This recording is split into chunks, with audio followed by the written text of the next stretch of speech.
And we are live. How's everybody doing tonight? My name is Anthony Brian Logan, and you're watching and/or listening to ABL Live. And thank y'all for joining me tonight. You could be almost anywhere in the world, but you're right here with me live on the show.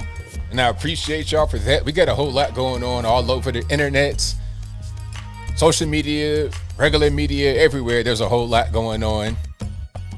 Caitlyn Jenner, Bruce Jenner, whatever you want to call that person, is running for governor of California. Do they have a chance? If you live in California, who would you vote for? Caitlyn or Gavin, as in Gavin Newsom? Who would you want to vote for? And you got to pick. You can't say, I don't want to pick either one, because somebody's going to be the governor. We'll talk about that a little bit later. There's an autonomous zone right now in Minneapolis, I think right around the place where George Floyd died and/or got arrested. But there's a lot of problems that black businesses in the area are facing as a result of the autonomous zone. That's not really a problem to some people. I guess that's fine that you're going to have a lot of black businesses and black folks that are being harassed and targeted with more crime by the community itself. You know, guns wasn't passed, the winter not even really calming the crime down, and wait till the summer really gets here. Wait till it really gets warm for an extended period of time. Also, there's a lot more with the whole Makaya Bryant kerfuffle that we're going to dig into. And Washington, D.C. wants to become a state, or is that right? We'll talk about all those things and more on tonight's episode of ABL Live. And I thank y'all again for being here. You could be almost anywhere in the world, but you're right here with me live on the show.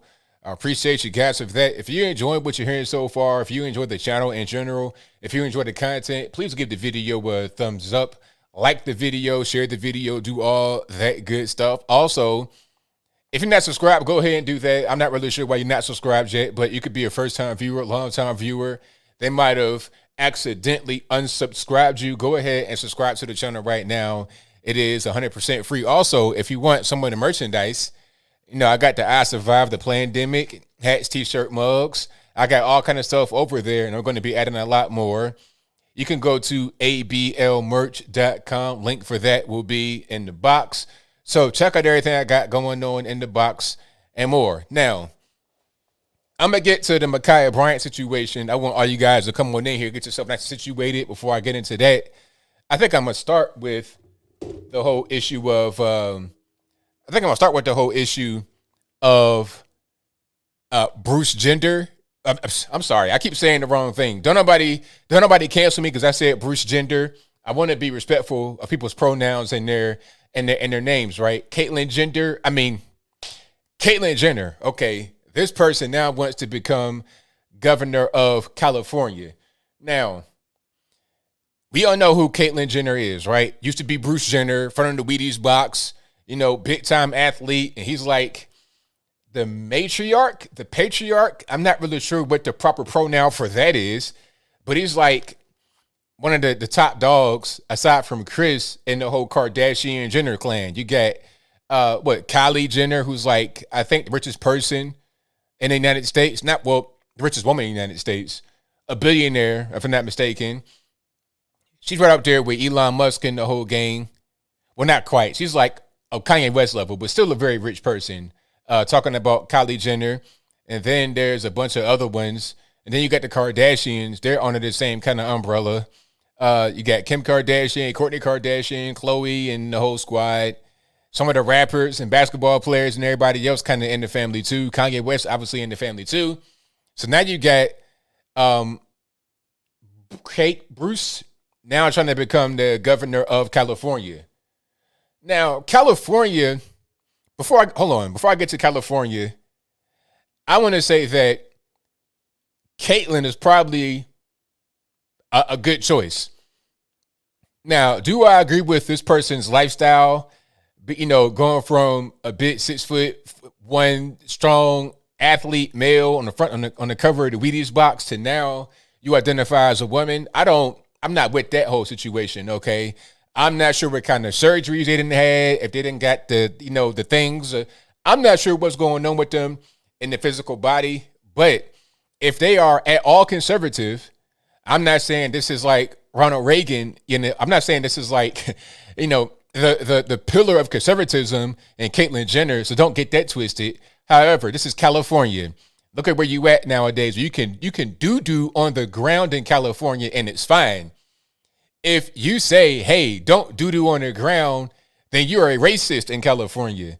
If you say, hey, don't smoke your drugs right in front of this playground with little babies right in front of it, you're racist for saying that they shouldn't be able to do that.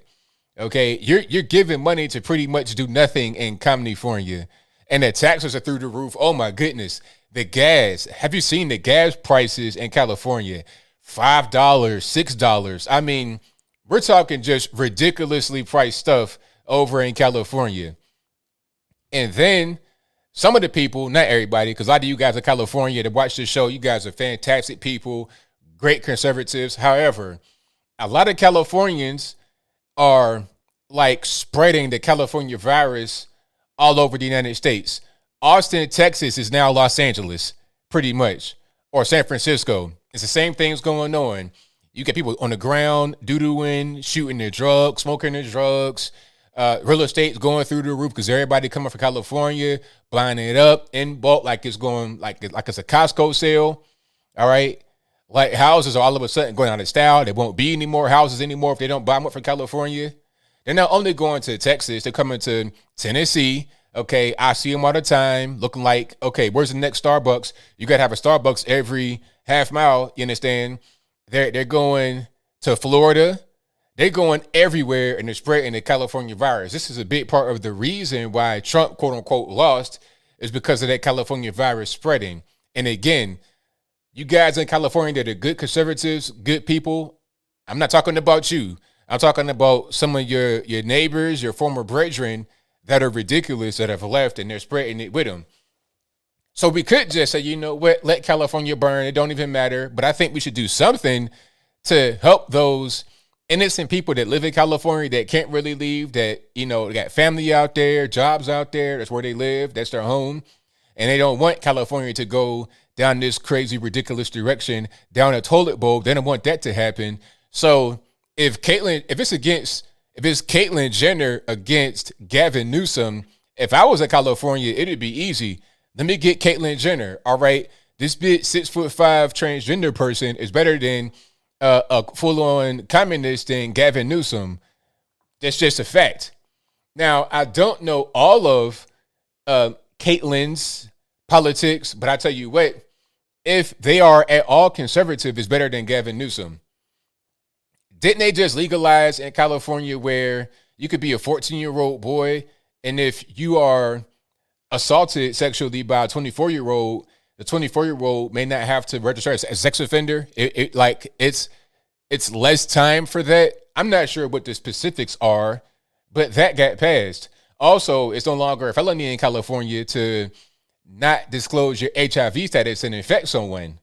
All right. If you do that intentionally, it won't be a felony. Talking about, to say that if you infect somebody with HIV and, that's somehow a felony, it's anti-LGBT. How is it anti-LGBT? Is HIV/AIDS only an LGBT thing? I thought if I said that, and that was somehow anti-LGBT by saying that. Okay, obviously, you can contract HIV/AIDS from a heterosexual person, from IV drug use, from blood contact in rare circumstances when it's just cuts and stuff on the skin.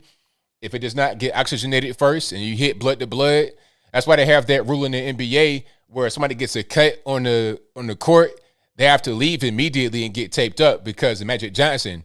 But that's a whole different story, and I digress. The whole point is that California has some deep problems. Deep problems.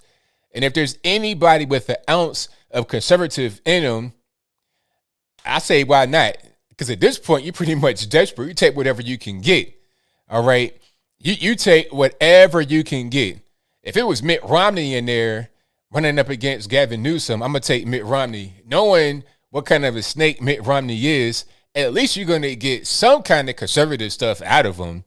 I would prefer a more conservative person running California, but let's just be honest. Let's be honest for a moment. And, all the transgender stuff, put all that stuff to the side for a moment. Let's just be honest. Do you think a guy who was like a carbon copy of Trump, could win in California right now. And think about that. Just think about how that would actually go. I don't think that would happen right now. Unfortunately, a lot of guys in California are conservative. A lot of guys and girls are conservative in California. But what are the chances that a true blue stomp down conservative could win? And Trump was not even really a true blue stomp down conservative. All right. I would love for a guy like Rand Paul to be able to become the governor of California and set the ship right back on track. But we got to take baby steps here. We can't go from Gavin Newsom, who is, by the way, Nancy Pelosi's nephew, little known fact. We can't go from that crime cabal of communist, ridiculous, left-wing nut jobs to Rand Paul. It's just not going to happen. So if we go from Nancy Pelosi and Nancy Pelosi's nephew and Dianne Feinstein and that whole squad to Caitlyn Jenner, hey, I say throwing Kanye West for Attorney General. Why not? Why not? It's better than Javier Becerra. He can go on a ridiculous rant for 15 minutes, and in that rant will be better policy than anything Javier Becerra has ever done in California. Period. So yeah.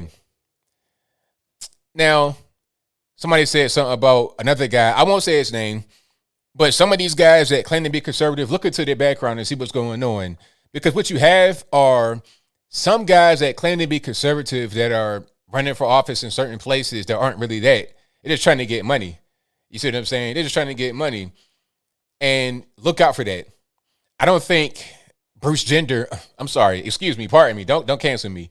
I don't think Caitlyn Jenner is searching for money in this situation. I don't think that they really need that. That's not really your goal. But some of these guys are just trying to, what the cool kids say, grift, and it's not really real. And again, if you are a true blue conservative, you have no chance in California of becoming the governor. Now, could you be a mayor in some of the cities? Yes, of course. You know, could you be a county mayor if they got county mayors in California, like in Orange County? Sure. But governor, no, because of Los Angeles, which is ridiculously overcrowded, 10 million people in LA County, and then San Fran. I mean, San Fran is so left that any more left, they'd be off in the ocean. All right. And they pretty much already there anyway. One more earthquake and it's going to be a wrap. That's going to be San Fran Island. You understand what I'm saying? So, yeah. So, shout out to California. Hopefully you guys get a good governor. I was watching the news today and they said the last time they had a recall of a governor, that's when you had Arnold that came in there. And there were 65 other candidates on the board. So, here's a question to you guys in the chat. Who do you think, aside from Caitlyn, could be a good pick to run for governor in California and realistically win? Realistically, like, they have an actual shot. Because think about this for a moment. If you have a transgender person that runs for a governor, that's all kind of box ticking going on. Okay, you got transgender, the first in California, the LGBT thing. You have a lot going on. The TV stuff, obviously, the fame. You got a big name. People know who you are. You could be on TV every day. You got that behind you, so you have a chance. So who has a chance of being able to win in California? That's conservative, not a liberal, because you could pretty much put anybody in there in their machine and they'll do it. Like I said, Gavin Newsom is Nancy Pelosi's nephew. I mean, how hard do you have to work to really become the governor when you already Nancy Pelosi's nephew, right? That's like me putting on my little nephew or niece in the job that I already work at. You understand? So who has a better chance? Who has a good chance of being able to succeed that you know of in California who's a conservative right now? You guys let me know. Ben Shapiro, would he run? Didn't he left, didn't he? He went to Tennessee. I saw him with a cowboy hat on the other day, so he fled. Mel Gibson, oh, okay, I like that one. Bruce Willis, Oprah. Oprah has a chance. Yes, she does. But is she in California or what? I think she might be in California. No more actors. I mean, it's kind of hard to get away from that because you're in California. Wasn't Ronald Reagan an actor? And he was a great president. Okay. Arnold Schwarzenegger was the governor of California, as was Reagan, if I'm not mistaken. You can't really get away from that. You're in California. It is what it is. It's hard. It's kind of hard to get away from actors. Larry Elder, I think Larry Elder has no chance. I love Larry Elder. He's one of my favorite people, but he's too conservative. And same thing with Ben Shapiro, too conservative. Major Williams has no chance at all. If anybody would have a chance, it'd be a Ben Shapiro or somebody with a big name, but I think they're too conservative. Ben Shapiro, Larry Elder, too conservative for California. Now, if they were to go to Texas or somewhere like that, it'd be a better chance, but I think Texas would want somebody that's not necessarily a personality on television to become governor. That's just my opinion. Larry Ellison. But, I mean, I'm seeing a bunch of names, and I don't think these guys have a chance. I think it would be more of an actor, Charlie Sheen or somebody like that. Rick Grinnell, maybe, but I think that might be a little bit too conservative as well. I think the actors have a better chance of being able to succeed. Chuck Norris, yes, Chuck Norris has a chance. Absolutely. 100%. So, yeah, realistically, I think that we're going to see Caitlyn Jenner have a good chance. Because, again, this is California. You guys are naming really conservative people. Great people. I'm not trying to say these guys and girls are naming are not good people. But let's just be real. Dave Rubin, I mean, come on. Dave Rubin is great, excellent person. I like his content. But California, let's stop playing games. All right. So I'm reading some of this stuff here. All right, I'll move along. LeBron, you got to know how to read and write to really try to become the governor. LeBron is probably one of the best basketball players, if not the best basketball player of all time. It's between him and Jordan. I mean, to watch LeBron James play basketball is like, it's amazing. And he's still great at 18 years in the league. One of the best players to ever do it, basketball-wise. I could not take that from LeBron James. But when it comes to matters of politics and current events and things of that nature, he's clueless. He's totally clueless, and you can tell it when he is tweeting. He's not able to really read.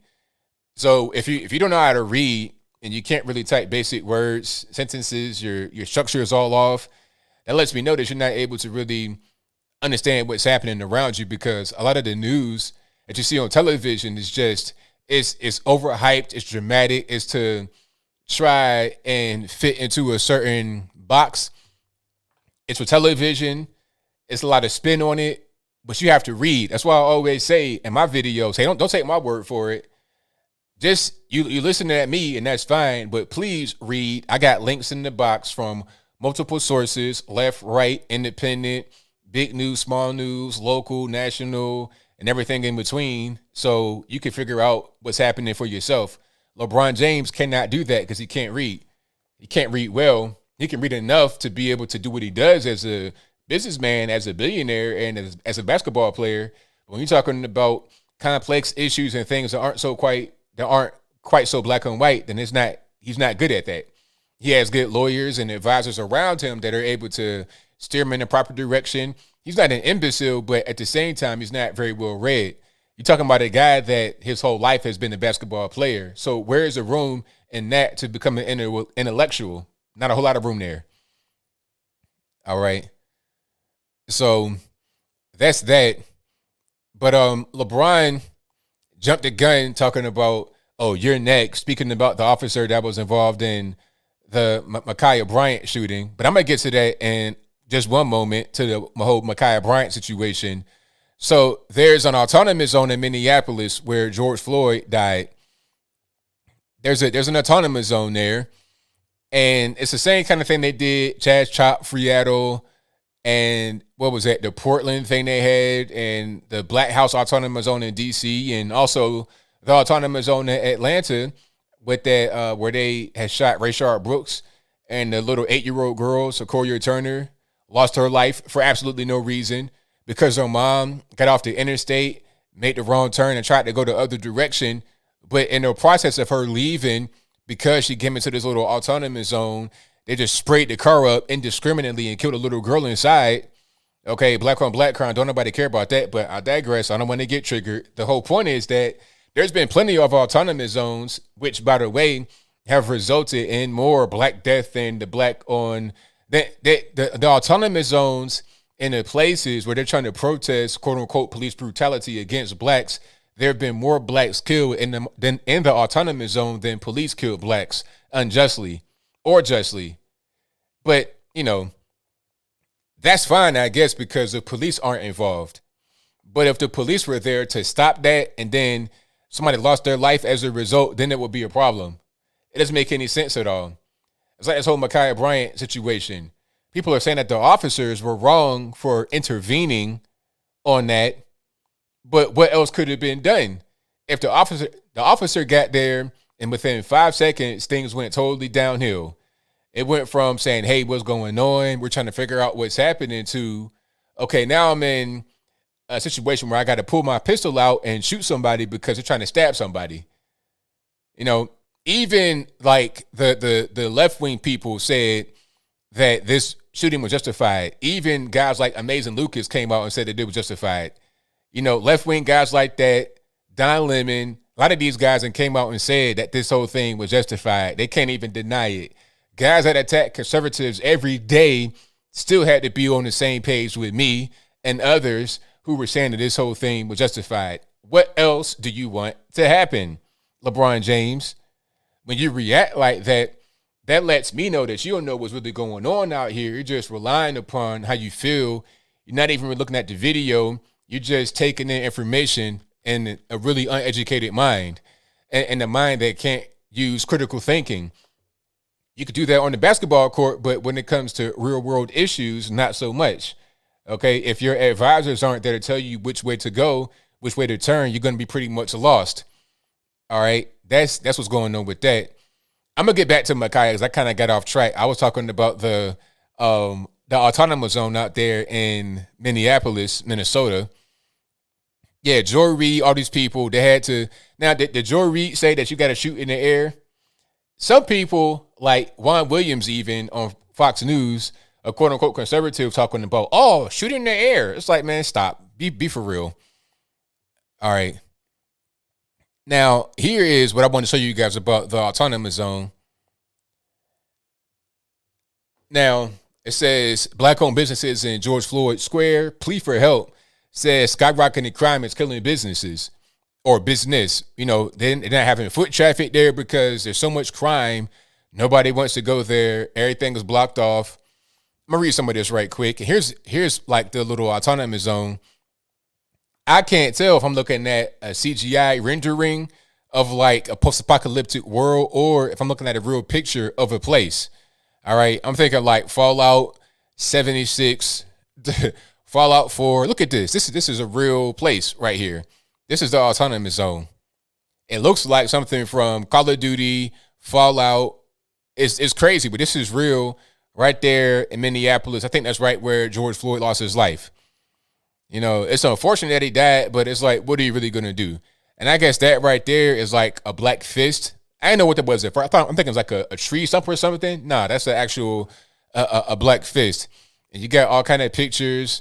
Philando Castile, random guys. It's like, what's that got to do with George Floyd? Nothing. But I digress. Let's get back to this whole situation here. Okay, so let me see. Now the black-owned businesses right next to this thing called George Floyd Square, they are begging for financial help because they say increased crime in their neighborhood is driving their businesses into the ground.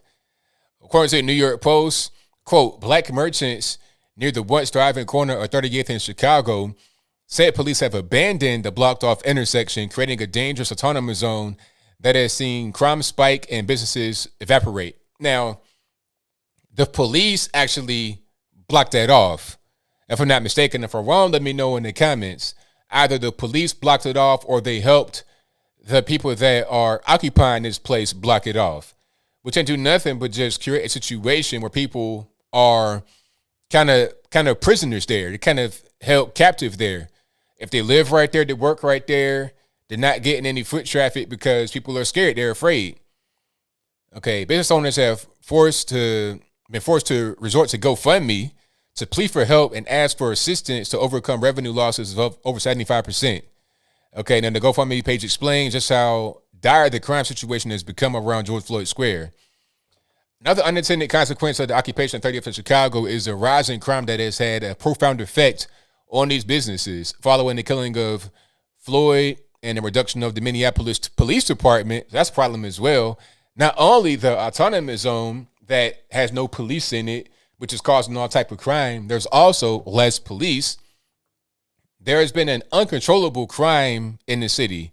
Carjackings have nearly tripled, and cars and catalytic converters are being stolen at high rates. Reports of bullets whizzing through the streets, businesses, innocent, unattended residents' homes, into cars and walls are plentiful.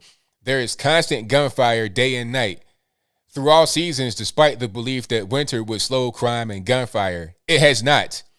In fact, these black businesses have suffered a similar fate, having windows shot out from random gunfire, cars stolen, customers not patronizing businesses due to fear of violence in the neighborhood and throughout the city.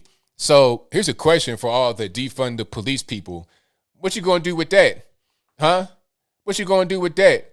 I mean, you're talking about one little part of the city they can't even control because the police aren't there. If you are wondering what a city would look like without police, well, there you have it. There's a preview of it right there. You're going to have lawlessness and anarchy.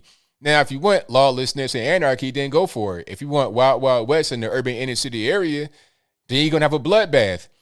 If you want that, then okay, well, to anyone that says defund the police, ACAB, all of that, all right, well, you go live in Minneapolis right now. You go live in the autonomous zone in Minneapolis or Freata, Washington, or Portland, Oregon. You live there. You set up shop there and see how you like it, because people have to actually live in that place. It's not just businesses and people that got quote unquote insurance. You got real people that live right there. So it's like, what are you going to do when bullets come whizzing through somebody's house and then they strike Meemaw while you're cooking the grits on the stove? What you going to do then? Oh, it's fine. It's not really a big deal. Is the retort going to be gun control? Oh, okay, so we're going to do gun control, but there's already laws against murder, indiscriminate shooting, occupied dwelling, shooting into that. There's all kind of laws against that. And also, here's the thing that always kind of just really kind of confused me. If we're going to have the police get defunded, how are you going to enforce gun laws? Huh? How'd that work? Oh, we're going to have gun laws. That's going to fix everything. How are you going to enforce the gun laws? What's going to stop somebody from just buying their pistol, their rifle, their shotgun? I done seen guys with rocket launchers on the street. How are you going to stop that if there's no police to enforce any kind of gun laws? How are you going to do that? So it's like that meme with the two buttons. It's like over here you have a button where the guy's sweating. Over here is a button that says defund the police. On the other end, it says have police enforce the gun laws that we just put on the books within the past 6 months. How are you going to do that? Are you going to confiscate guns? How are you going to do that with no police? I'm just kind of confused about what's going on. So check it out. I'm not getting rid of my guns. I have several guns. And you know what? I actually don't have several guns anymore because, you know, I was on the boat over the weekend and it was a tragic boating accident and I lost all my guns. But let's just say I did not have the boating accident and I still had my guns. I would not let you know where any of them are, and I would never give them up. Because if we're not going to have police, then how am I going to protect myself? Even if there are police, how am I going to protect myself? Because let's go back to Ma'Kiah Bryant, and then I'm going to get into that a little bit more. Now, the officer showed up within 5 seconds of the knife going right here to the temple. I'm talking about it was going to be a sliced pizza. You dig what I'm saying? It was going to go straight through the cranium, through the dome piece of the skull, straight to the little fat meat on the inside.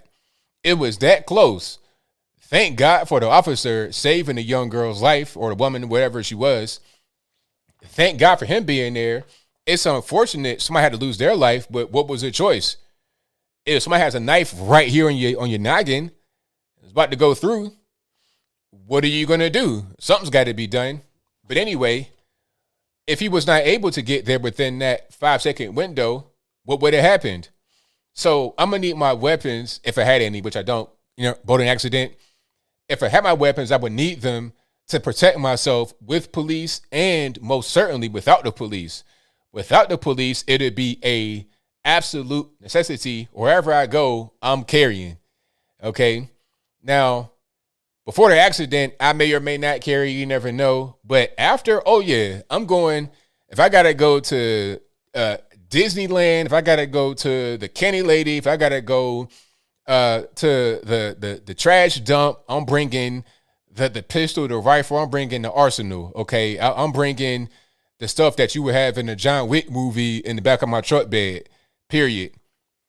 That's how it's gonna go. So, to anybody that's a proponent of gun control, how are you gonna do that with no police? I don't understand that makes any sense. These people don't think before they speak. It's really weird. Oh, DC, they want to become a state. Now, here's another thing that's not been thought out very well. If DC wants to become a state, how are they going to do that without amending the Constitution? Because it says, it's written plain, black and white in the Constitution, that the capital cannot be within a state, and the capital cannot be a state itself. It must be outside the state in the federal district, because it has to be governed wholly by Congress, which means it cannot be governed by a state first, because you have states' rights and then you got federal. So like where I live, Tennessee, right? We got state government, then the federal government. The capital must be directly governed by Congress, so it can't be a state in between. No middleman, no state middleman. Must be directly governed by Congress. So if you want to make DC a state, you have to change that in the Constitution first. Then it'd make more sense for DC to become part of Maryland. To become a state, you got to have a state government, which they don't have right now. You got to have 2 more senators, which they don't have any at all. They have 0 senators. And you must have the House rep become a voting member rather than a non-voting delegate, which is what she is right now. Eleanor Holmes Norton, you have a House rep, but she can't vote to make bills into law. She can vote on non-binding measures. She can introduce bills, but she can't vote on the bills. So if she introduced the bill for DC to become a state, she couldn't actually vote on it herself. Her colleagues could. She can lobby her colleagues to vote on it. She can lobby her peers or colleagues to do certain things, but she can't actually do it herself, not in actual binding measures. So that's not a very well thought out thing. You're just wasting time, wasting money, getting people's hopes up, but they don't really understand what the law says. They don't understand how this whole thing would play out. But like I said, if DC, if you want quote unquote representation, if you want to have all that, all right, well, become part of Maryland. Now, I don't wish that on Marylanders or Virginians, because DC originally was like a diamond shape, right? The way it is now, it's like half a diamond, because the diamond is like almost bisected by the Potomac River, right? Now, on one side, on the south and the west, or in the west part of it, mostly southwest, that's Virginia. But that land was given back to Virginia like in the 1850s. So across the Potomac to the east, northeast, east, southeast, that's all Maryland, or on a land that should be Maryland, but it's DC. So if you want to be part of a state, if you want to have senators, state government, and all that good stuff, become part of Maryland. That'd make the most sense. Okay, you couldn't have on them airports, Reagan, which is right there in DC, technically Maryland, take that and have that be what you do. But they don't want to do that because they want 2 more senators that are going to be liberal. If you're living in DC, if you're around that area, you know that it's a very, very, very, very liberal area. There's no industry really in DC. It's not like what Detroit was back in the day where they had all the cars. That's not there. It's not what New York is, a financial center, all that. That's not there. It's not what Silicon Valley is with all the technology over in San Fran. That's not there. Okay, what you have in DC are a bunch of government workers making big money. Okay, people talking about, we got to raise taxes because we got to pay for all these things and it's the right thing to do for the poor man. Please, all that tax money that you are talking about we need to raise more of, if you're on the left, that goes straight to Washington, D.C. and gets dispersed straight from the White House to the immediate surrounding area, from the White House to like Glen Burnie and Bowie, Maryland, and Frederick, all the way down to Fredericksburg, Virginia, Alexandria, Annandale, all of that good stuff. That's the chief industry in that area, which makes it the most wealthy metro area in the country with no industry, just government money. So when you say, hey, we need to have DC become a state, all you're saying is we need more Democrats in power. We need 2 more Democratic senators, and we need them to basically advocate for the left's agenda. Any senator in DC would do whatever they're being told by the White House if the White House is governed, if the White House is under Democrat control. Okay, if you had any senators, they pretty much live in the White House. Put it to you like that. It'd be a mess. The way it is right now is the way it's supposed to be. It'd be too close to the government, and really, quite frankly, because DC has expanded, Virginia is too close because guys like Ralph Northam came from the swamp. Okay, other guys like Terry McAuliffe came from the swamp. Terry McAuliffe, the former Virginia governor, was also Hillary Clinton's 2008 campaign manager, a swamp rat from DC that said, you know what, I want to go to VA now and become the governor. And he's from New York. He's from like Syracuse, New York, and came down to DC to be a swamp rat. He was running with Hillary Clinton, ran the campaign, and then became governor of Virginia because it's right there. So really, Virginia's too close to DC, and so is Maryland. But to have senators in the district would be ridiculous, totally ridiculous. They would be totally just puppets of the White House if you have Democrats in there, which is what we have right now. That's all they want to do. All right. So that's pretty much how that is. But thank y'all for being here yet again. You guys are the best audience on the internet. If you enjoy what you're hearing so far, give me a thumbs up on the YouTubes. Also, this particular show and all my live streams will be available as an audio-only podcast. You can find that through Stitcher, Anchor, Google Play, Spotify, Apple, iTunes, etc. A link for that will be in the description box. You can also find this by searching ABL Live on those platforms. Now, let's get to Makaya Bryant, shall we? We know the story. Makaya Bryant, she was 15 or 16. Not really sure how old she was still. Okay. For this video, I was actually 16 for this video. So Makaya Bryant, 16 maybe. She was out in front of her foster mother's house getting into a fight with what we now know are, I think, 2 adults, young adults. And she tried to stab one of them. But an officer was right there and was able to stop it by shooting Makaya Bryant. Now, I'm hearing all kind of big brain takes from the left, although I think a lot of the left are pretty much agreeing with us on the right, saying that there was no choice. What else are you going to do? The knife was almost in the girl's head, and if not for the officer, it would have penetrated. And rather than talking about Makaya Bryant being killed to stop this knife, you could talk about Makaya Bryant going to jail forever for a little while, because you know how things are. But it could have just been her going to jail for killing 1 or 2 people or more. Now, there was all kind of rumors when this whole thing started. The biggest rumor that's still going around right now, which is not true, from what I've been able to read, and if I'm wrong about that, let me know in the comments. Give me some evidence. Give me some information. Please let me know.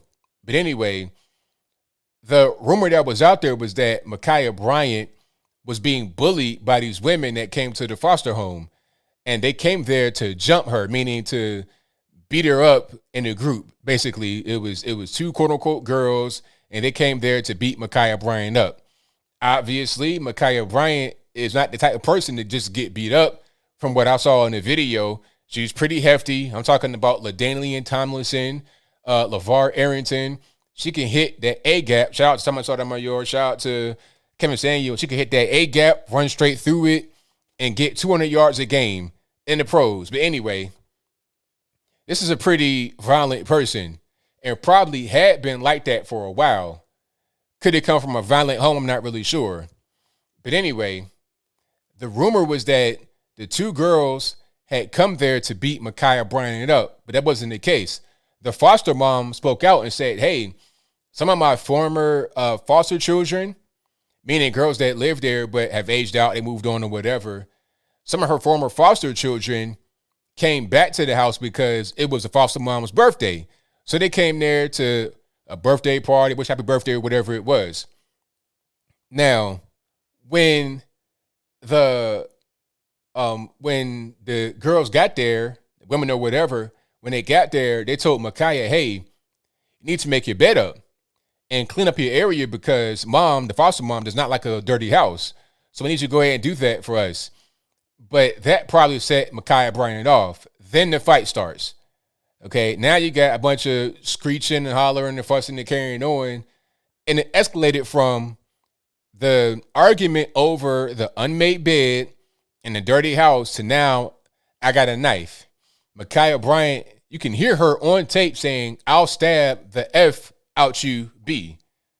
Fill in the blank. I can't curse. We got little babies watching. She's on tape saying that.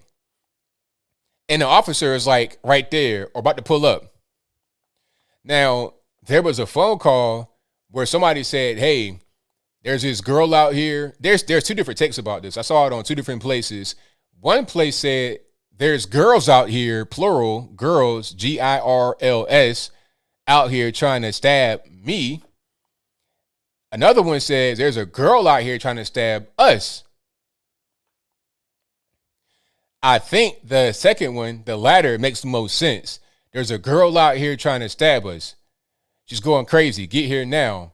That makes the most sense because when the officer pulls up, the girl in the pink, we'll talk about her in a minute, the girl in the pink comes straight to the officer and she's saying, I'm not really sure. They're just talking. It's real calm. But right when she comes over, you see Ma'Kiah with the knife. She pushes one girl down and could have stabbed her right there. But the officer was able to kind of like say, get down, get down. And I'm not really sure what Makaya Bryant was thinking because the officer's right there. Could she not see him? At this point, a man, they're saying it's Makaya Bryant's father. I'm not really sure if that's true. But a man either kicks or tries to kick the girl that fell down because she got pushed by Makaya Bryant, tries to kick her in her head. If he connected or not, I'm not really sure. But right after the girl on the ground, she gets almost kicked. Ma'Kiah takes the knife and then tries to stab the girl in the pink that came to the officer to try and talk to him about what's happening.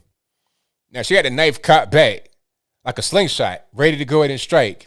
When she got the knife up into the stab position, it was a stab motion to a stab position, like overhand. The officer had to shoot Ma'Kiah to end the threat. Had to shoot. So it's like, what else do you want? And they put out a statement saying, hey, we got to hit center mass. It's the biggest part of the body. You can't shoot limbs. Hey, they're talking about you got to taser her. You got to shoot her limb, shoot her arm out her hand, shoot a knife out her hand. Just like, are you serious? Limbs moving. They move real quick. They're not going to be steady. And if you miss, because Ma'Kiah was like this close to the girl that she almost stabbed up, right? On top of her like this. They're this close. If you miss trying to hit a limb, trying to be G.I. Joe, Captain America, Call of Duty or something like that, if you miss, you could potentially kill the girl in the pink who is the girl you're trying to protect. You could shoot somebody else. So you got to be accurate. And to be accurate, you hit center mass. This part of your body right here is the biggest part of your body. If you aim for the center mass, you're less likely to miss, and you're also able to end the threat. And that's what he did. Like I said, the left and the right are pretty much in unison on this, but not everybody is. They floating out rumors, LeBron James talking about you're next and all type of stuff, and they're still out there protesting, if I'm not mistaken. But it's like, what are you protesting exactly? I mean, how about the victim? Just F her, right? just forget about the victim. She's like not even really or I don't want to say the victim. I'm going to say the potential victim and the girl in the pink who could have got stabbed up. Forget about her. Her well-being is irrelevant, right? It doesn't really matter. The girl that was trying to stab her welfare is what matters. Now, I'm not saying her life was irrelevant. I'm just saying there was no choice there. What are you really going to do? Those that say, okay, we got to abolish the police. Well, there were some adults there. I think there were 7 to 8 people out there, and nobody stopped that fight. The adult man did not stop that fight. Rather than trying to be involved with the fight, he should have been trying to break it up. He should have been trying to shield them and calm everybody down as a man. But you had to call the white man out there to go ahead and end that threat. That's how that is. Right? But a lot of people had a lot of things to say about this. Hold on, let me see if I can find.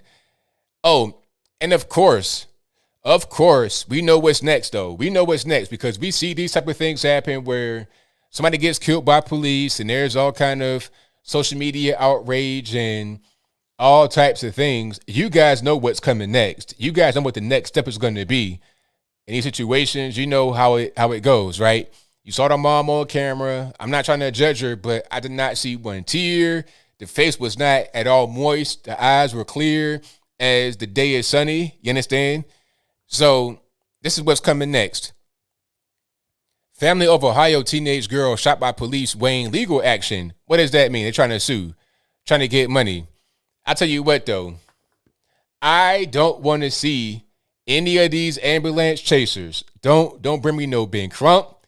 Don't bring me no Al Sharpton, Jesse Jackson, Colin Kaepernick, Jesse Williams, whoever the latest race huckster, Tamika Mallory, my son, whoever these guys are, do not come to Ohio. Don't go nowhere, really. Race huckstering is bad, but please don't go to Ohio. This is not that. You could argue George Floyd. Okay, that's fine. You can have a debate. Cool. That's one that's open for debate at least. Was it need too long? Was it department approved? Okay, you can debate that. No problem. But this is open and shut. She had a knife right here. I tell you what, if it was somebody I knew and I loved with the knife right there and I'm able to defend it, what was done, I put it to you like this. What was done was the appropriate thing to do. I'm not going to say what I would do because I don't want to, but you understand what I'm saying. The appropriate thing here was done.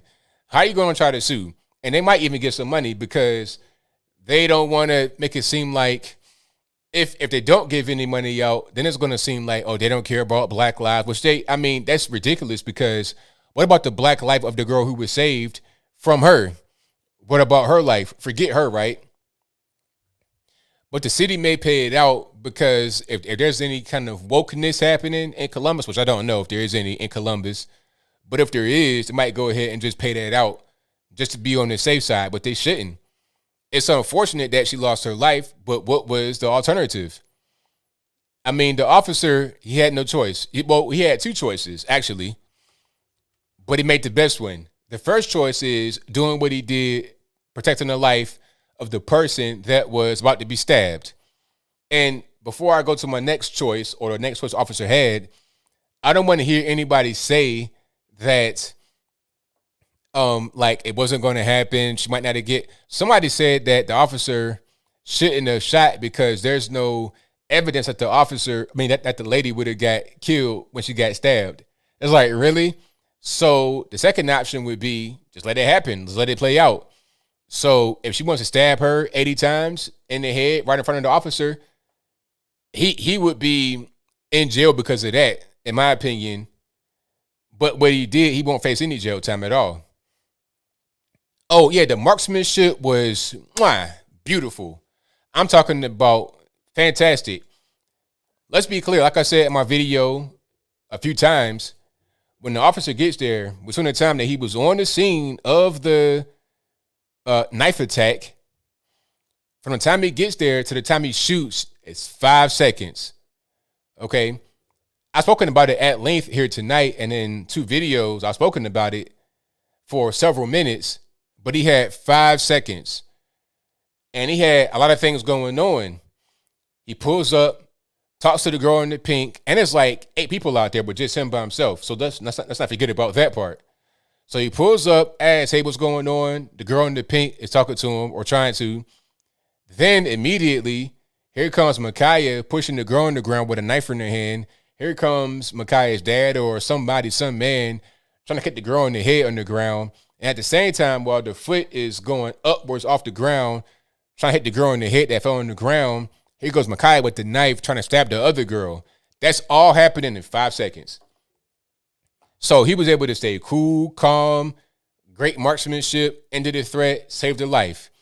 Bravo to you, sir. You deserve a medal. You deserve something for doing what you did. And you know what? It's guys that do that kind of stuff every single day, and they're totally unsung. So shout out to all the police. You already know what's happening. I got the police and the firefighter flag because I know what you guys go through every single day. You putting your life on the line, protecting and serving. Any day you could pull somebody over for a traffic stop, I don't want to say routine because it might not be routine that day, right? The traffic stop, okay, busted tail light, you speeding or whatever. You get up to the front of the vehicle, they got every gun in their house, John Wick style, and they got two in their hand, and they're shooting immediately. So every day you risk that, you put your life on the line for us, and it's not even about money.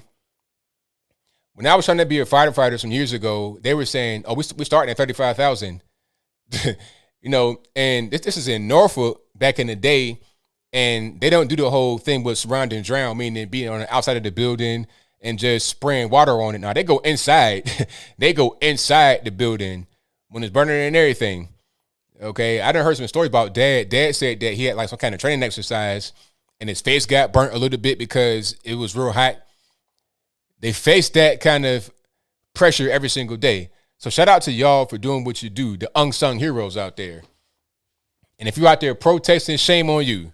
Go back home, get your Pop-Tarts, chicken tendies, and call it a night.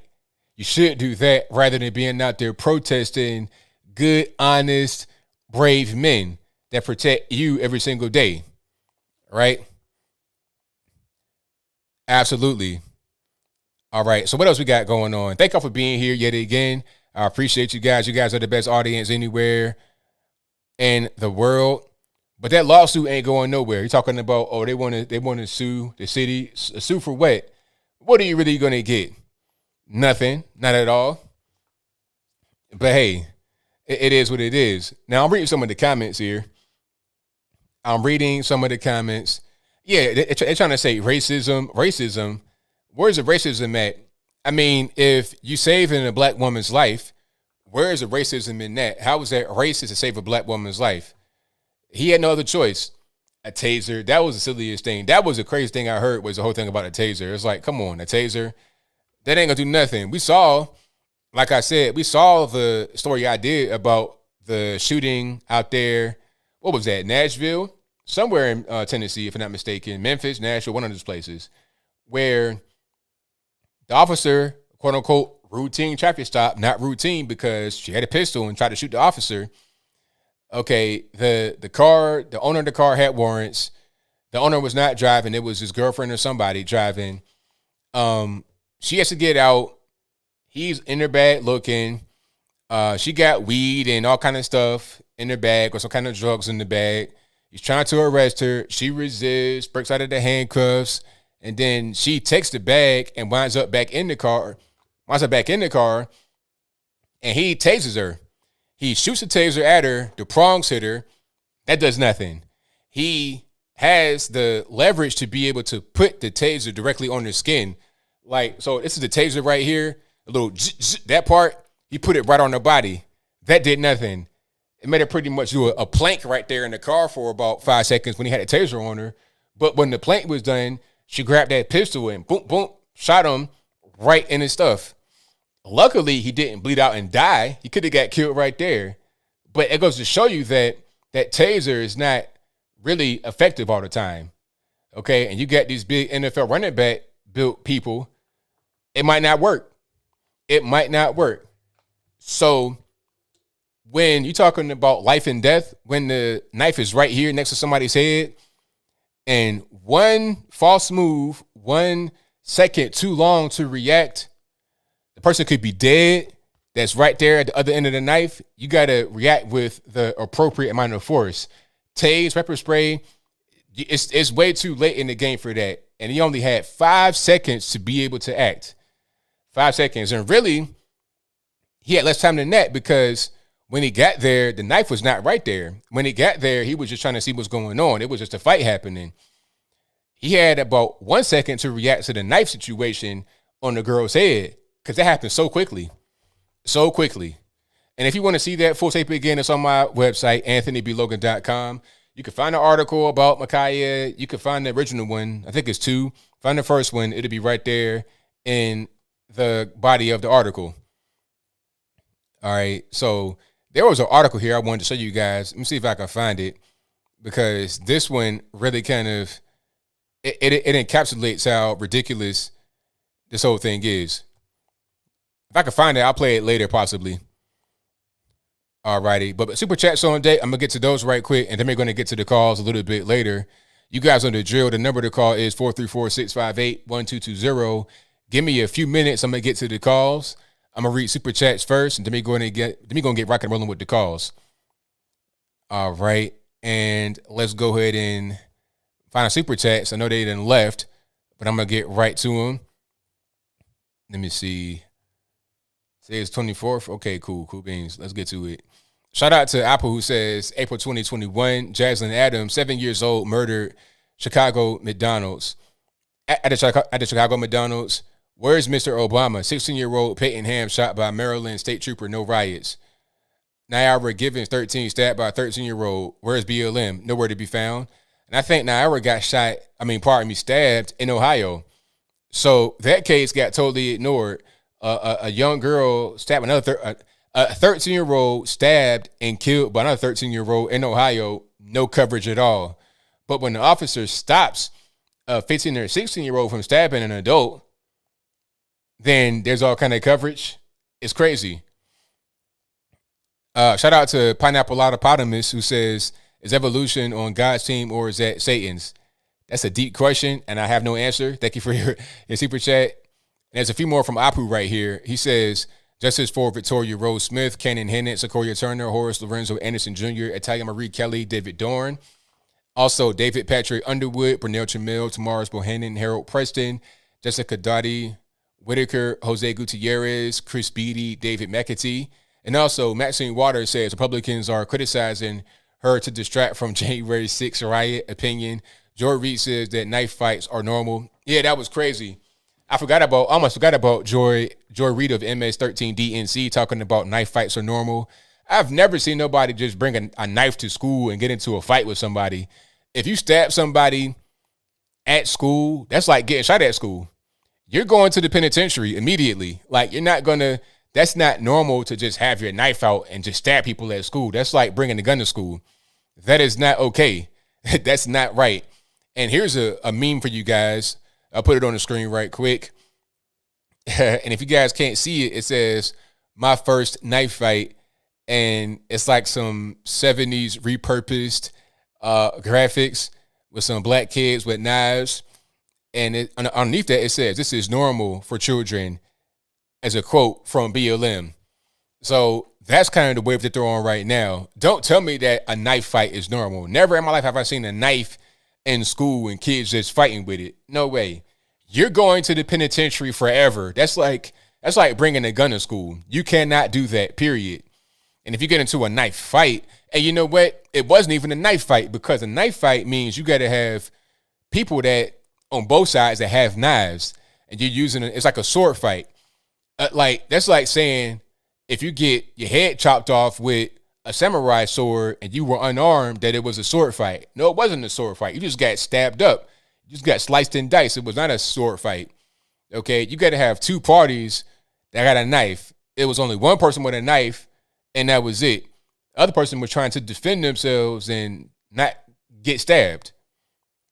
That's what that was. So yeah, a knife fight. That was not a knife fight, and it's not normal to have knife fights as kids. Definitely not in school or anything like that. All right, so let me get back to the ones I was looking at here. Okay, let's go back. And also, I mean, they're gonna use that January 6th thing, but I figured they would do this. They run January 6th to the ground. You know, they keep talking about January 6th, talking about Trump incited a riot, all this and that and the third. When Trump said I want you to peacefully and patriotically let your voice be heard. That was it. Peacefully and patriotically. Now, Maxine Waters talking about push up on them, make a crowd, all this and that. We got to get more aggressive. We got to get the right verdict. Commenting on a trial that's still happening, giving your 2 cents as an elected official. The judge said, please don't do that. You ignore that.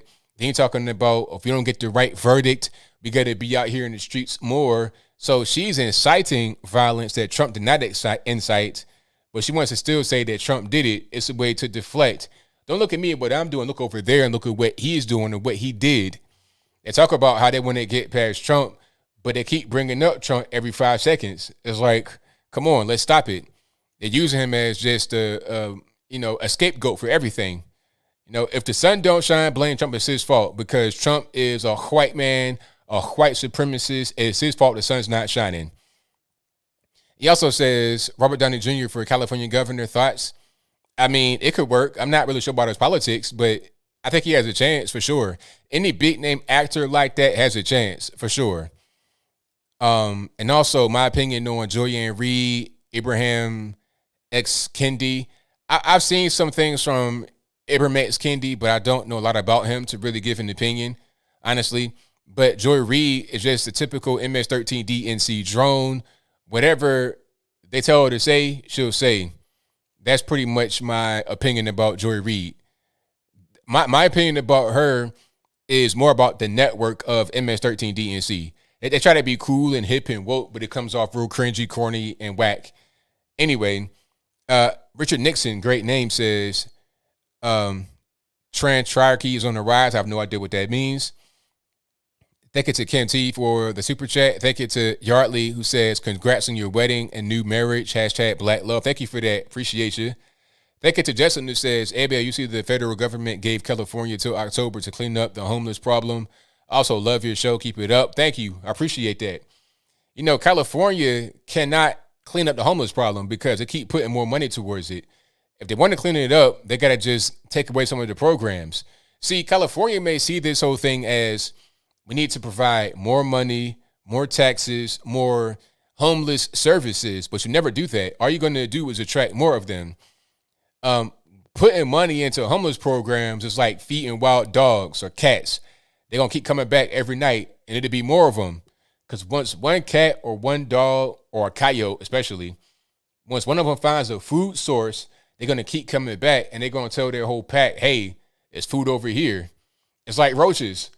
Not to compare a human to a roach. Don't nobody get offended. But if you're leaving food on the ground, you got a nasty house, you might see one roach all in your kitchen, eating your oatmeal and your cereal and your eggs and stuff on the floor.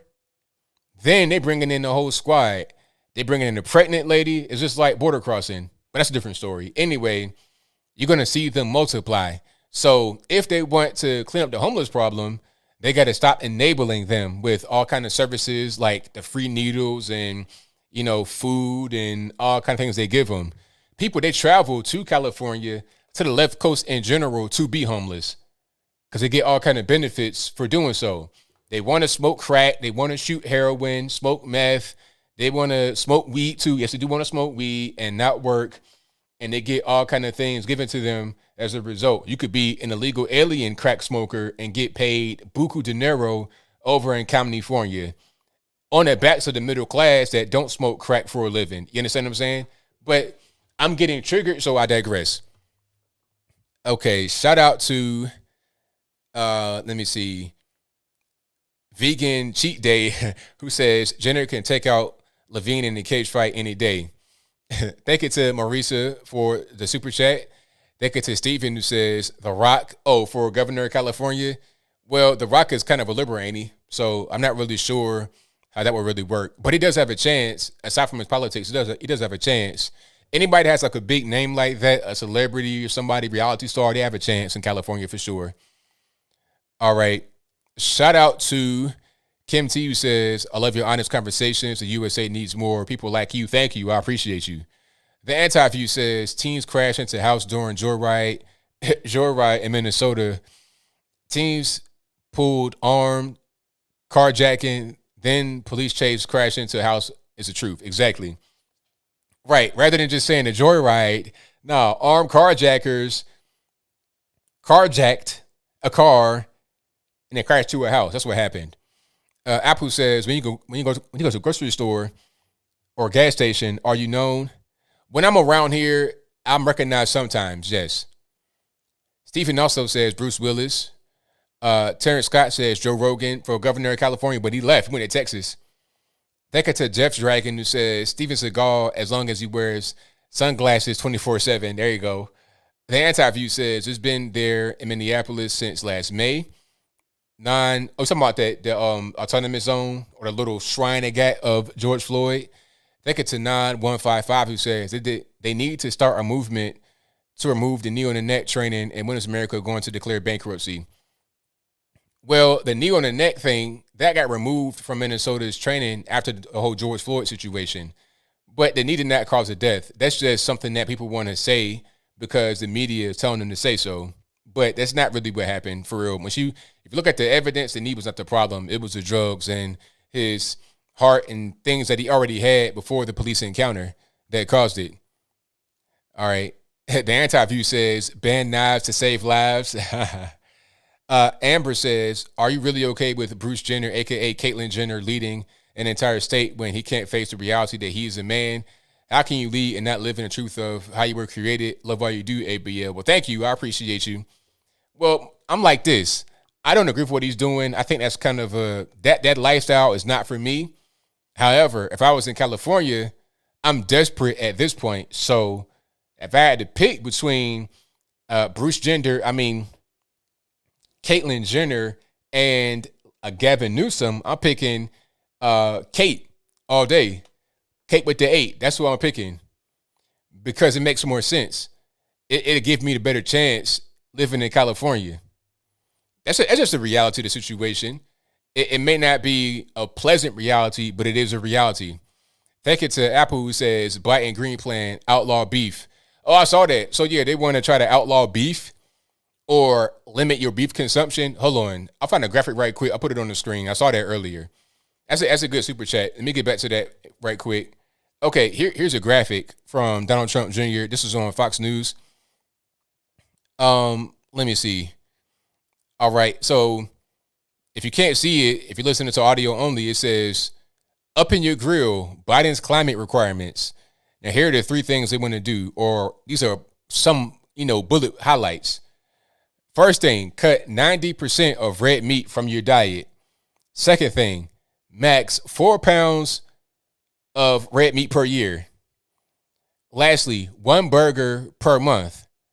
Now, I don't know about y'all, but, I'm going to eat more than that. I'm not even really a big hamburger guy. I like that, but I'm going to eat more than that because if I get 1 burger, it's at least a half pound right there, 1 burger.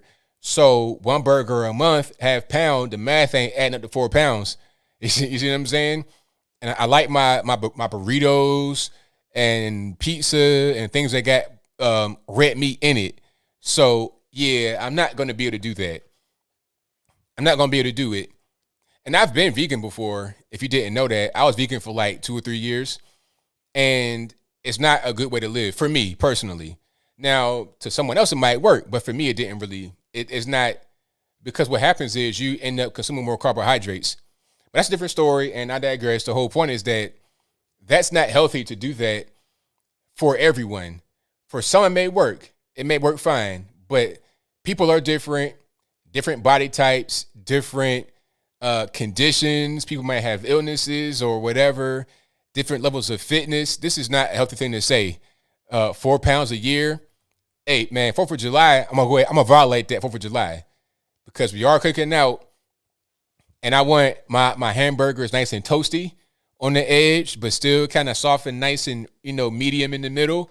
Okay, my hot dogs, I'm going to need them too. Burn my hot dog right on up, burn the bun on the grill. I'm going to need that. All right, that's just the long and short.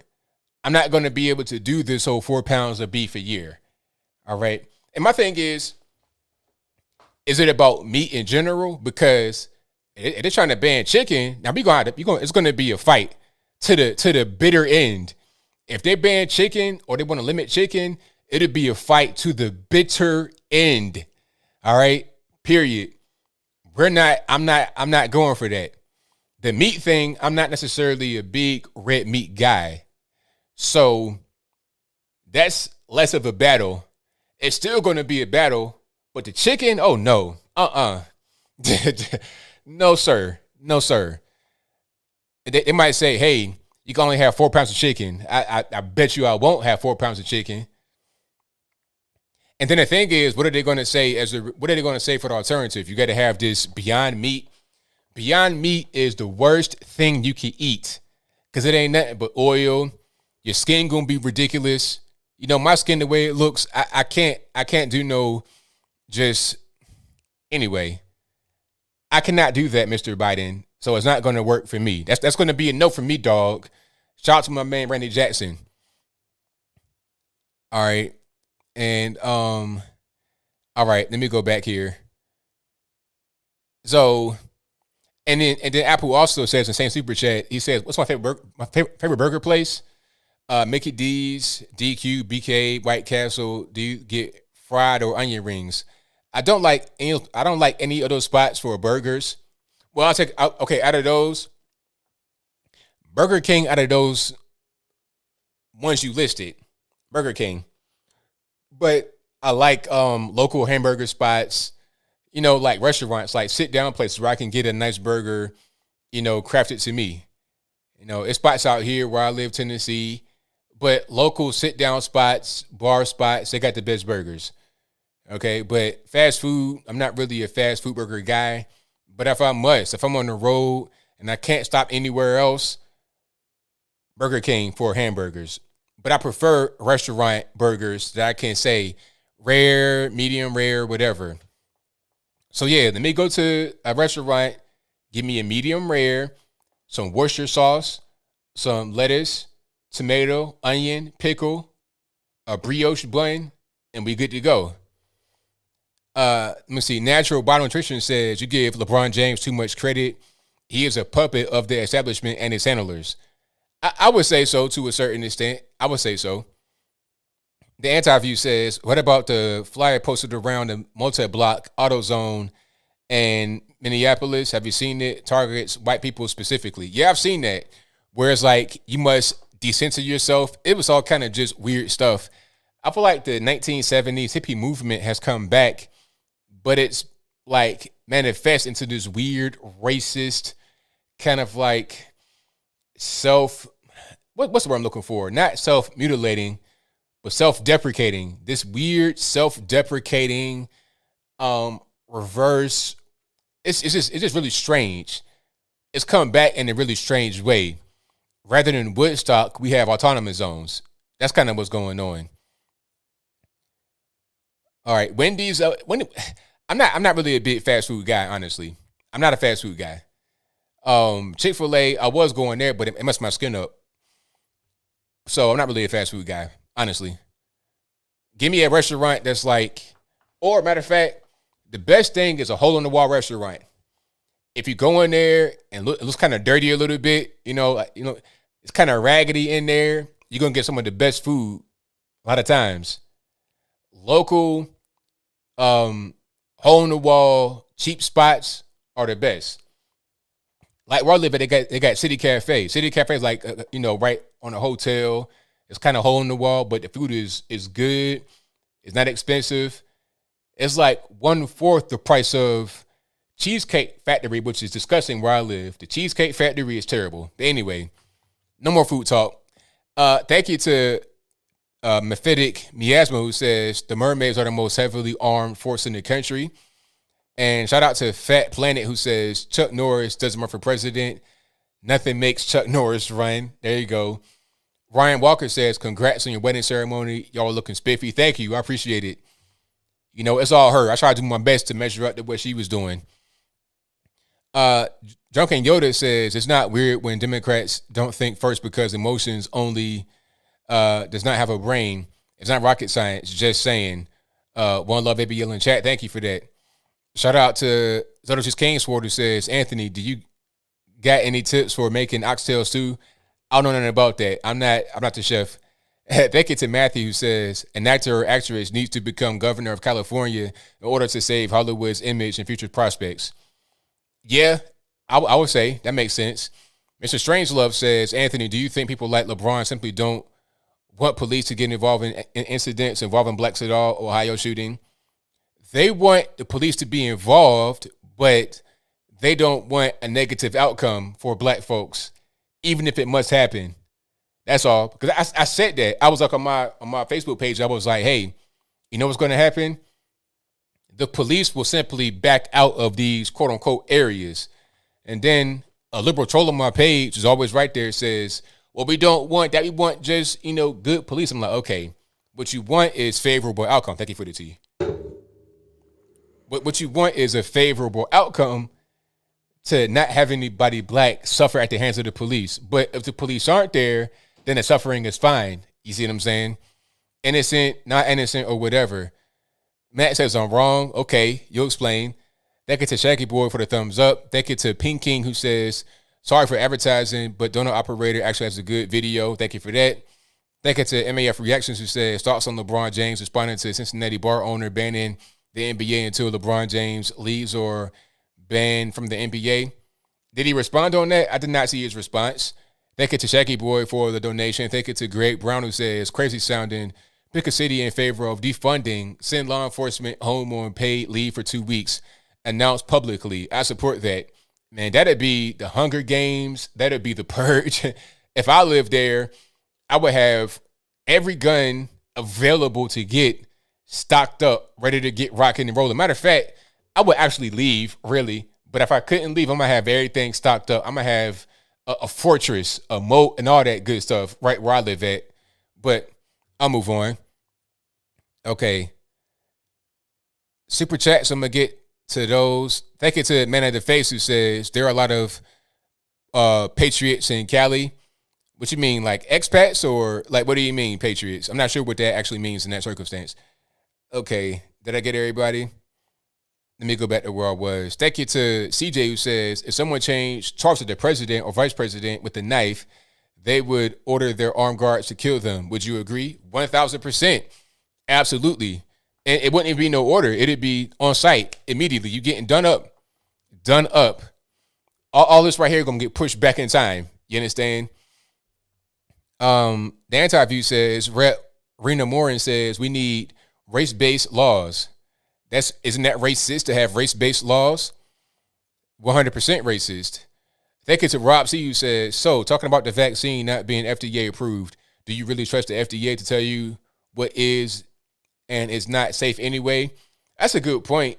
I'm not necessarily a guy that says I trust the FDA and whatever they say. However, I will look at what's happening around the country with all these people getting injured and stuff like that as a way to look at it and say, that might not be what it is. The FDA is just telling me what I already know at that point. But that's a very good point you made. Thank you for that.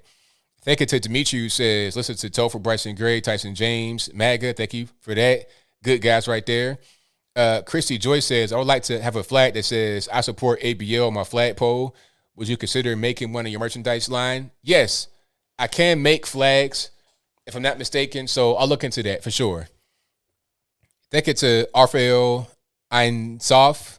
If I butcher your name, it's not my fault. Blaming the white man who says, red meat accounts 50% of my diet. I will fight for your children if you fight for my red meat. I'm with you, man. Thank you to Eric Burns Marsh, who says, love your nicknames for the Mad Out Network. Since they are as Russophobic as the John Birch Society, I'll call it MSJBS. That's a good one. During the Obama era, I called it mostly stenographic, not bona fide coverage. Shout out to Katie Walker, who says, Minneapolis has morphed into a SJW war zone of insanity and stupidity. I cannot wait to get the H out of here. Hey, I'm with you. Pineapple Optimus says, how do you push away Satan? I don't really know how I've done that. I guess it was hard. How do you do it? How can everyone do it? That's a really deep question I can't really answer. I would just say try to do the right thing all the time and live your life righteously. Even when no one is looking, live your life righteously. That's probably the best way to go about it. Do right to yourself and to others. Thank you to Geek Gal, who says, someone save Cali for those of us that cannot leave. Exactly. That's what I'm saying. Because you guys that live there are great people. Love y'all out there in California. So if it takes a dude or a lady or lady to do it, then it is what it is. Like I put it to you like this. If my car is like dangling on a cliff and here comes Caitlyn Jenner flying with a cape on and save me, tell someone, hey, Anthony, I come to save you. I was like, all right, man, come on, let's do it. Thank you, sir. Or ma'am, Sam, whatever you want to. No problem. It's all right. Vote for me, California governor. Cool. You got my vote, boss. 100. Let me see. Thank you to Maury Speaks the Beast, who says, keep preaching the word of God, the truth, my brother. You're doing what most blacks are scared to do. God bless you. Reckless people better tighten up. There you go. Thank you to Captain Deplorable, who says, vote for constitutionalists, not donkeys or elephants. Simeon Cave Creature says, you know why Joe Biden met like 59-year-olds? Because there are 50 of them. Okay. He says, do you know why Joe Biden likes 59-year-olds? Because there's 50 of them. Thank you to Laura Catherine, who says, the Democrats think the solution to every problem, real or imagined, is to throw money at it because most of them have no real life experience outside of politics. Thank you. Very good. And also, let's not forget, there's a money grab. There's a grift here. They're trying to throw money at it so everybody get money in their pockets. Okay, that's the game they play as well. Not just inexperience, but also corruption, which at a certain point becomes synonymous. Inexperience may lead to corruption. Thank you to Ultra Duff, who says, yes, I remember my first knife fight. Such wonderful childhood memories. Thank you to Will Fate, who says, shout out to ABL from Orange County, California. Most people here angry about all the nonsense and tyranny here. Congrats to you and your beautiful wife on your wedding. I appreciate you. Thank you for that. Thank you to Katie Walker, who says, you mean joyless read? Yes, people need to wake up. You're being played. Hashtag useful idiots. Thank you to Lewis from Spain, who says, now they're talking about being careful and treated on a case-to-case basis, but they forgot to say only white cops killing black person cases, of course, exactly.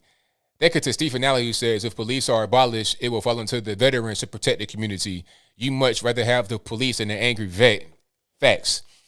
Personally, I'm done with it. Go ahead and abolish them. I'm ready. Thank you to Laura Catherine, who says, ABL is dropping truth bombs tonight. Thank you for that. Shout out to Dylan for the emoji. Thank you to Lewis from Spain, who says, LeBron James, you're the king of the race baiting cowards that don't apologize.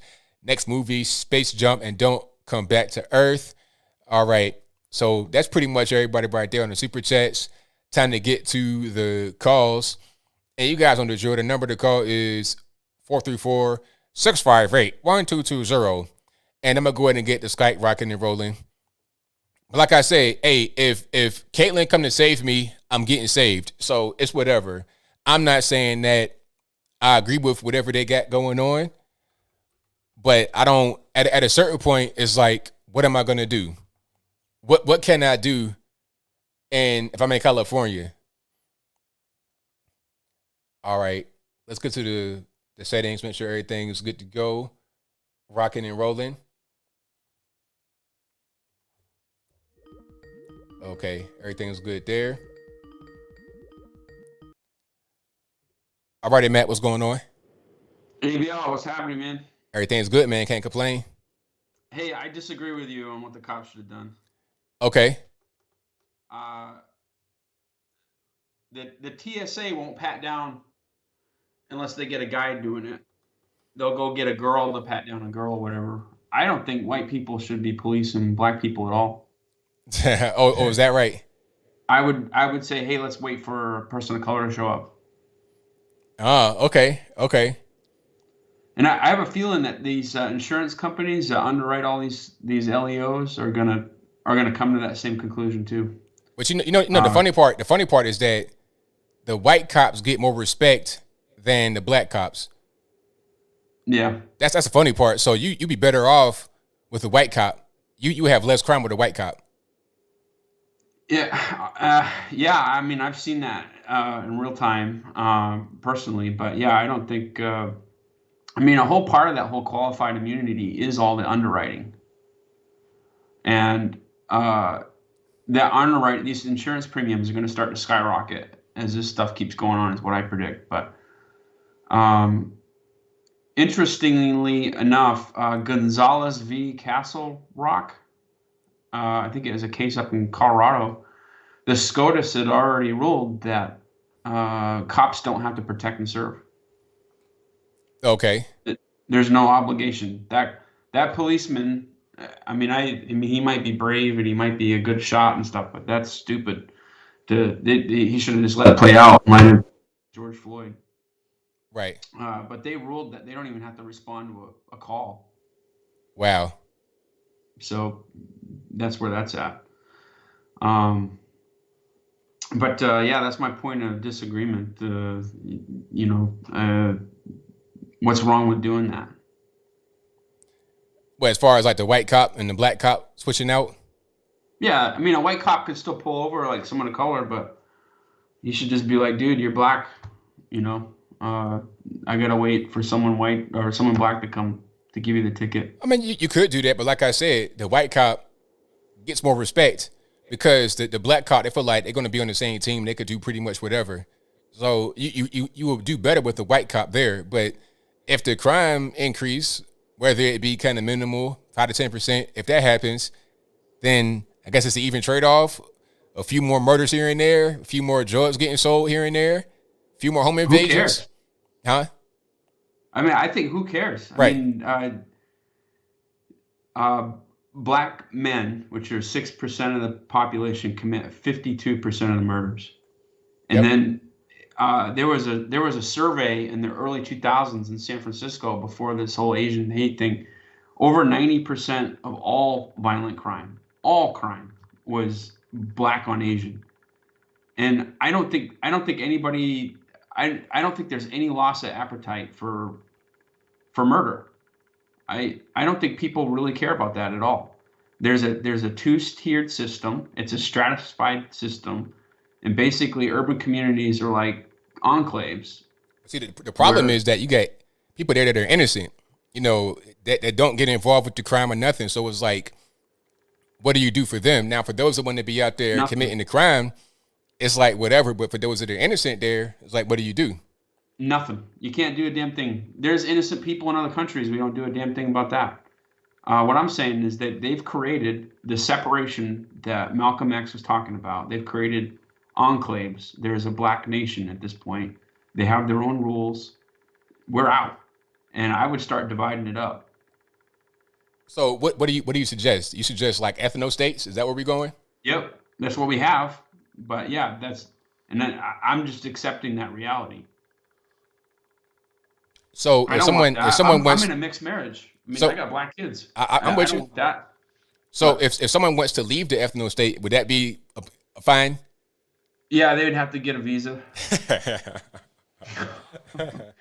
But yeah, I'm not even joking. I think I equate it to Pakistan, or not Pakistan, but let's say the United States went to Somalia and said, "Hey, listen, Somalia, we're going to make you a state. So forget about DC for a minute. We're going to make you a state. We're going to give you a couple senators. We're going to give you the congressmen. We're going to give you all that." And even if they went along with it, I don't think it would take us very long to realize that they're not governable. We can't govern them. And we've done this situation where I bet you more people in certain communities know who George Floyd is and don't know who George Washington is. But how about this though? Now, if you're going to do like racially divided areas, how are you going to live with the Antifa type whites and then the MAGA type whites? How are they going to coexist with each other? Oh, they can get a visa in the black community if they want. Yeah, they can go there and get it. But yeah, I mean, we're just looking at the facts, man. Like this cop shot a girl that was getting ready to stab somebody.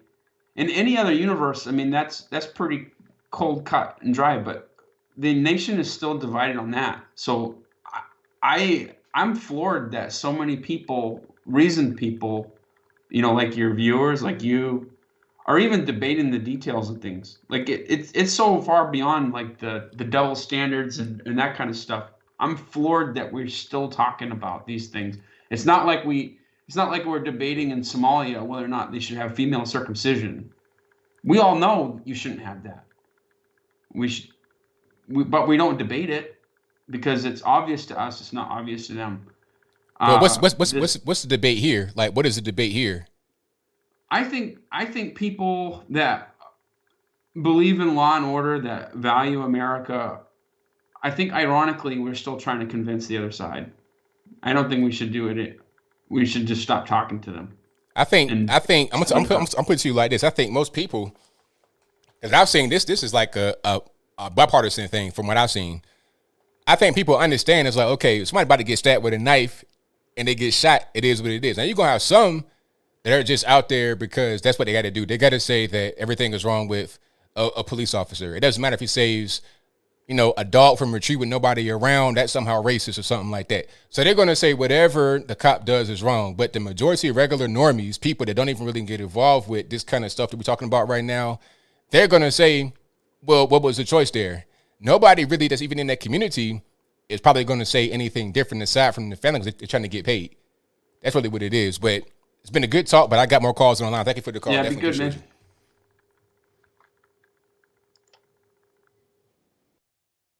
All right. Wow. All right. So you guys, if you didn't like that, you got to call in and let them know, hey man, I didn't like that. You got to say something else. So the number to call, if you don't know, is 434-658-1220. Again, 434-658-1220. There's also an email in the description box to join in through Skype, the same way he was right there in the bottom left-hand corner of the screen. All right, let's go to the next one. 240, you're in the line. Who am I speaking to? Boy, JB, what's up, my brother? Everything's good, man. What's going on? Long time no here, brother. How you been? Everything's all right, man. Can't complain about yourself. No complaints, no complaints. Man, all I'm going to say is that was my daughter, top shooter. That's all I'm going to say. I know it sounds cruel to say that, but hey, it is what it is, right? What are you going to do? I mean, the knife was right there at their head. You got to save her. That's what I'm saying, though, and I try to explain to a lot of ignorant black people. That was not a hate crime. That was not racist. They were there for a party. They lied about saying they was going to 4th Family Jumper. I said the story. They painted narrative. That narrative's falling apart. LeBron was like an idiot. Well, he's always an idiot. So, he's just fake pro-black guy. Who the hell cares? And he's going to kill his career, kill his endorsements, be like Michael Jordan. Just stay out of politicals and make your money and help and build hospitals in low-income neighborhoods. That's how I would do. That's just me. Yeah, I'm with you, 100%. Yeah, it's just craziness, man. It's like it's stupidity at its utmost. You know what I'm saying? It's like me personally, I get ran through the mud because I say I don't care about George. I don't care about George Floyd. I say it like that, but I really don't care about I just don't. Because my thing is like, look, a hardened criminal, and we're praising him like he's the next Messiah, and then you got Nancy Pelosi on TV saying, you basically praising him for dying, said thank you for dying. Thank you for dying. That's right. And I'm saying, looking at people like you do realize how ignorant this sounds. No other race would be proud for somebody to say that about us. But yet, hey, black people do so. Hey, I'm black too, so I can't talk. But hey, my people. Hey, that's our people, right? Right, ABL. Exactly. And the thing about I can't grasp that concept of we martyr as thugs and everything else. It's crazy because you got people that are really innocent that don't bother anybody, and you also have those that save people that do the right thing, but they don't get the same treatment that the bad guy does. Exactly, and it's disturbing that we're prosecuting cops, the main people who save us, save neighborhoods, everything. I like the cops personally. I don't do nothing wrong. I get pulled over. I don't care. You know what I'm saying? That's why I tell a lot of black men, look, don't put yourself in a position where you get hurt and get yourself in trouble and ruin your life and mess your money up. That's the one thing you don't want to do in life. Am I lying, ABL? Now you right on. And I tell all the time, it's the best time to be a black man in the United States.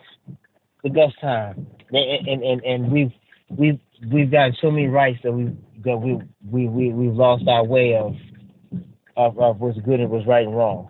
I think so. I think that we've we've come so far that we're looking to be oppressed again because we're free already. That's Yeah, what I look at. And on the other side, you grasp what I'm saying, ABL? yeah, trying to find some kind of problem to complain about because there are no problems. You got everything in front of you. You got all kind of opportunities, resources, everything. So since you got all that, now you got to find some kind of problem to be oppressed about and complain about that. Exactly, and it's sickening. It's sickening. It really is. Wouldn't you agree? Absolutely. Yeah, but on a lighter note is, man, you are killing Lucas the Great. Once a friend, not a friend anymore. Hey man, that's how it happens. That's how it happens. But you know what though? As your success grows, you see your real friends are. Yeah, it's all good. You know, I think everybody that is still cool. Everybody that's on the same page should be here. So that's the way it's supposed to be. Yes. And brother, you came a long way. I've been following you since you was down like 50,000 subscribers. Oh yeah, way back. And now you're at 800,000, bro, man. Hey, I'm proud of you, man. You got the wife, you got the pretty wife, we got the job on point, man. You got everything lined up, bro. So keep doing your thing and let nobody distract me than you do. Proud of you, brother. Keep doing your thing. And another thing is, did you check out Outriders? Don't buy it. The server's always down. All right, yeah, I'll go ahead and steer clear of that one. Yeah, the server keeps going down. They got these server problems going on because I got kicked out of my server middle of the game. I got kicked out. I'm like, it's crazy. But brother, keep the good work up, man. Sorry, I get distracted. Keep the good work up, man. And hey, doing your thing, brother, man. And hopefully we get you on a syndicated like Fox News or News Now. Just your own little job, brother, man. But it's gonna happen though, brother, man. Congratulations, brother, man. I'm proud of you, brother. Keep the good work up. Thank you, man. Appreciate you. All right, bye. All righty. Shout out to my man JB for the call. Let's get to some more here. Okay. IT support, is that you? Yeah, that's me. Hey, brother. Can you hear me? I hear you well. What's happening? All right, good. Well, I called in the other person, the first caller, when he said making an ethno states. Yeah, I disagree with that, but I think I can feel his sympathy on that. I've actually concluded, I'm sorry, that America's greatest mistake was when the Republicans fought the Democrats to keep them into this union, and to free their slaves. Ever since then, for 160 plus years, we've been fighting the Democrats, okay, to keep them in the union, and now keep their willful slaves free. Instead, I'm thinking, let the Democrats leave and let them take. I'm sorry, they're willful slaves now. They are willing participants in this slavery. Let them take it with it and let them go, and we'll keep everybody free. You know what I mean? Does that make sense? Doesn't sound too racist. Like, you know what? You got a point, because the Republicans had their place, and this whole slavery thing wasn't the issue. The Democrats were the ones that had the slaves. So it's like, okay, right, if you guys want to engage in that debauchery, if you guys want to engage in that evil, then you do it over there. You have your part of the country where you want to do that. And they're already talking about it. They said they want to have California succeed and all this and that. People say that we're racist on this side for wanting Texas to succeed, but really they want California to succeed first and have that be its own little thing. So it's like, okay, if you want to do that, fine, go ahead, succeed, and take all the nonsense with you. Take all the high taxes, social programs, the drugs, take all that with you over there and have that be that. That's a good point. Amen. Well, not only that, the whole thing, okay? So you had the Democrats at the slave owners, the Republican Party. I suggest everyone read both the Republican Party's platform of 1856, I think it was. It was the first Republican Party, and the Democrat platform. The Republican Party, okay, it was very clear to, first of all, enforce the compromise that kept the slavers out of the newly established northern and western territories, okay, as well as basically to abolish slavery. It doesn't say completely abolish slavery, but that's where they were abolitionists, so they knew that's where it was leading, right? Okay? The Democrat Party, okay, in their thing, they call it the institution or noble institution, to preserve the noble institution of slavery. So very clearly, the Democrats were pro-slavers, obviously, and the Republicans were abolitionists. Okay, so the Republican Union won the Civil War. Everybody knows that. Yay, everything is great. Abraham Lincoln gave generous terms, okay, to the South because we wanted Reconstruction. Basically, all officers were able to keep their horse and their sidearm, and all enlisted men were just to go home. Okay, very generous terms. But then, how did the slave-owning Democrats repay Abraham Lincoln?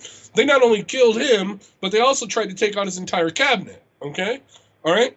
Then it was after that so basically what I'm getting at is restoration kind of failed. So we had the Union occupying army up until 1878. And that's when you had, okay, black congressmen. That's when you had black judges. You know what I mean? Okay, you know what I'm saying? I mean, no, the black, African Americans could vote or free slaves could vote. Everything was restored to them. They were full 100% legal citizens of the United States of America, version 2.0, if you will. Right? Well, we finally gave up on it. The Unionists finally gave up on it because these Southerners, they would not give up. So we finally left. We declared an end to Reconstruction in 1878, I believe, sometime around there. And as soon as we left, that's when the Jim Crow laws started in Democrat states. The Ku Klux Klan, founded by the Democrats, that were like the Antifa and BLM terrorist organization that they use today. Okay? But you had that started by Democrats. You had Jim Crow laws, segregation, okay? All that nastiness, came up. Oh, and by the way, those statues, okay, that everybody is, through a temper tantrum, through a fit over. I don't know why any Republican would be in favor of these treasonous treasonous statues, I should say. But they were all put up by Democrats in the 1930s and 40s specifically, okay, as a sign, okay, to the black people in the South to basically say, you will never get justice in this courthouse. You will never vote. We're going to lord this over you. You know what I mean? So you got that going on. And then you got, civil rights. The Democrats voted against it. They didn't want it, except for John F. Kennedy. And then later Lyndon B. Johnson kind of pushed it through. No, the whole thing is 100% Democratic Party. Ever since that Civil War, they've been trying to destroy this country. And it just amazes me. I'm at the point now, seriously, where I'm like, just let them go. And they can take all the debt with them and all the craziness and all the nonsense with them. Just let them go. And anybody that wants to vote Democrat just let them go. You know what I mean? I don't know. But I'm with you, man. Well, that was really good, man. Thank you for your call. Definitely appreciate you. All right, brother. Keep it up, man. And thank you again, brother. All right, now take care. All right, I'm going. Yeah, you know what? My thing about the statues, one thing to push back on that, the thing about the statues is that they want to take down the so-called racist statues and then take down non-racist statues. Like, okay, you want to take down the Confederate generals or whatever. The next thing is George Washington, Thomas Jefferson. Trump called that, I called that, and here we are. They took down the bust of George Washington from Washington University in D.C. The school named after him and the place named after him took down the bust of George Washington. So it's like, that's where it's going to go. You give them an inch, you take them out. That's the whole point behind that. All right. And then it's a matter of, okay, we're going to take down all these statues. Then we're just, whatever we say history is, that'll be what it is. We'll frame history in the way that we want you to view it rather than reality. Okay. I guess there's some more here. The number to call, if you don't know, is always right there in the ticker. Also always in the description box below. If you're having a hard time getting on, that's just the way it's designed to be, to keep out some of the trolls and the weirdos. 434-658-1220, 434-658-1220. That is not my personal phone number, so don't try it. It's just for the show. There's also an email in the box. You can go ahead and be right here in the bottom left-hand corner of the screen on Skype. All right, call speaker to 207. Hey, ABL, how you doing, man? Can you hear me okay? I hear you well. What's going on? Nothing. How are you tonight, man? I'm doing pretty good. Can't complain. Good, good. So first of all, I just want to let you know that that Caitlyn Jenner impression was the best one I've heard so far. You said what now? The Caitlyn Jenner impression you did, Oh yeah. best one I've heard. Thank you. So I got a question for you. It's got nothing to really do with what we're talking about tonight. What you're talking about tonight. Did you happen to see the debate that Brandon Tatum did with Vosh and Hunter Avalon on Elijah Schaefer's channel? Slightly offensive. I saw some of that. Yes. So I got a YouTube channel. I made a video on it. Mike versus everyone. If anyone wants to check it out, I made a video on it, and I got destroyed by Hunter and Vosh's all their fans. And when I watched the video, I thought he did really well, but everybody was saying how, because all they were saying, oh, systemic racism. And he's talking from experience. The way I look at it, he's talking from experience from growing up in the hood, getting through school, being playing football, and then being a cop, and then doing what he's doing now. It's a perfect success story there. But the way those guys, I don't know, I thought Hunter was really disrespectful to Brandon through that whole thing. And I don't know, to debate people, like I know you've debated Destiny before. I've seen some of those debates, but to debate people like that, would you debate one of those two guys if they asked you to? Well, I don't know. Maybe, probably not, because what happens is this. They have no experience like me and Brandon. They have no experience. All they're doing is just they read certain things and then they extrapolate from that what they want to bolster their argument. So then they try to say 100%. then they try to say that Brandon's experience is irrelevant. They're trying to say him being out there as an officer is irrelevant and growing up as a black person in America in the hood is irrelevant, when it actually does matter, because Brandon also reads those same stats and those same numbers that they read. So they want to frame it like he can't say what he says because they are well read, but he's also well read. But we understand what's going on with those numbers. We understand why it's like that because we lived it. Okay, it's just like, all right, you can have a pilot that has actually flown planes a lot and read all the manuals. He has 10,000 hours in the air. He's trying to debate a guy that's never been in the air at all. He might have done Microsoft Flight Simulator on his Xbox and he's read a few books. And it's like, well, I have all the numbers. Here's numbers right here. It's like, sir, I done been in the actual air in, inclement weather, crazy winds. I know this more than you from not only reading, but also my personal experience being in the airplane. But they don't like that, so they try to just downplay it. But that's what these debates kind of devolve into. They don't understand anything beyond what they read and what they think the numbers and stats mean with no experience personally.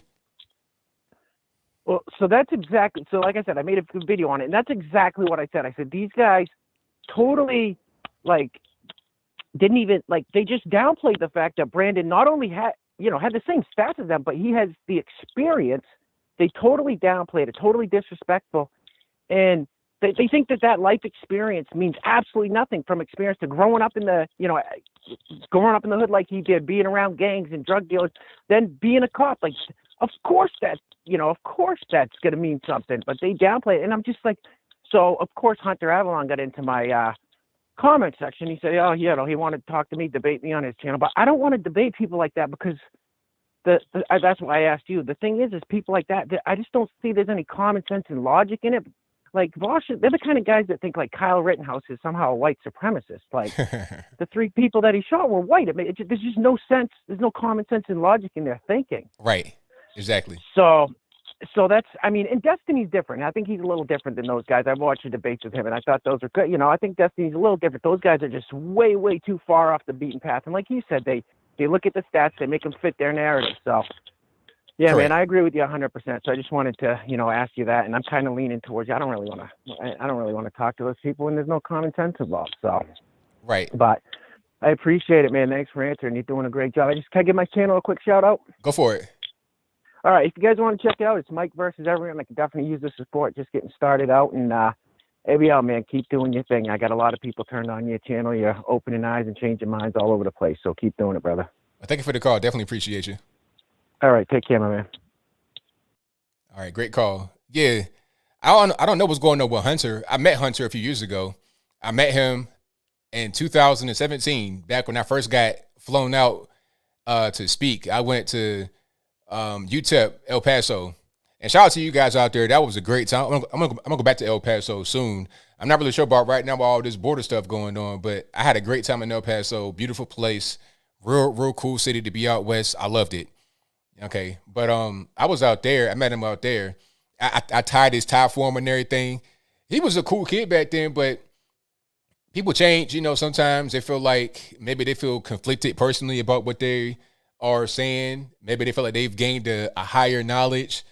But, you know, a lot of these people don't come from the environment. See, I come from these environments. I've been everywhere. I've been in like country environments, urban inner city, hood environments, middle class. So I've had a wide range of experience, and I've read a lot.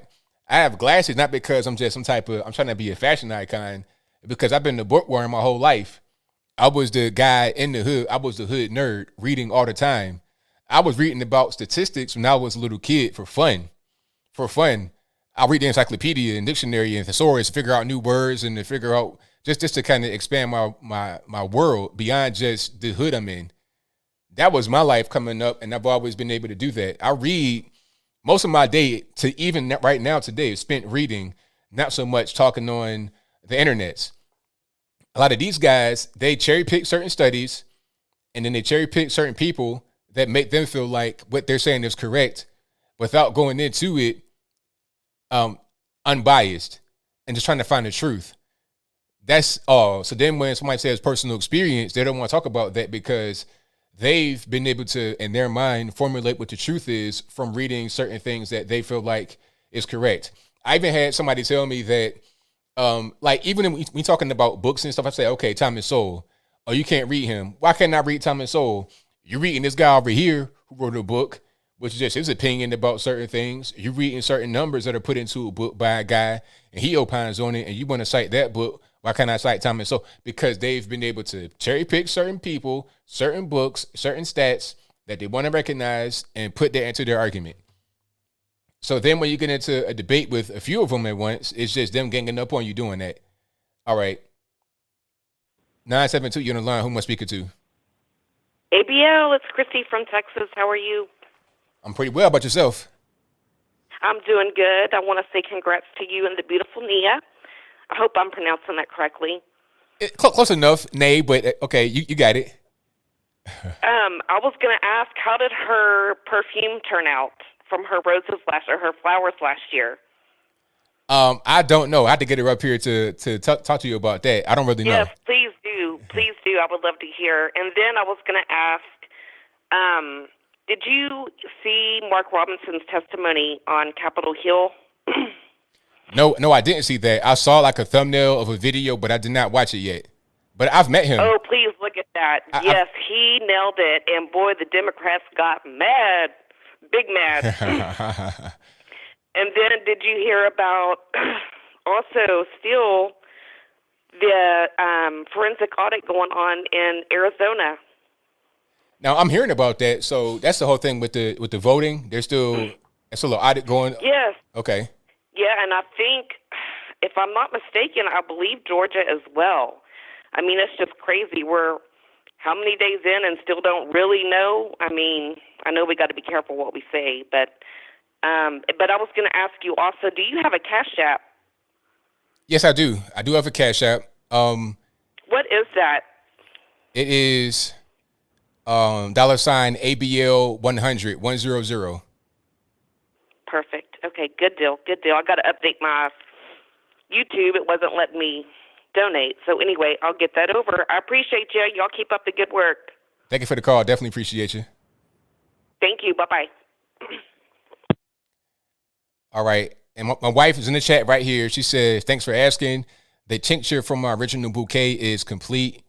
And she said that the cologne or the perfume part of me was amazing. So yeah, that's the girl stuff. I don't know nothing about that. Y'all got it. I don't know nothing about it. All right.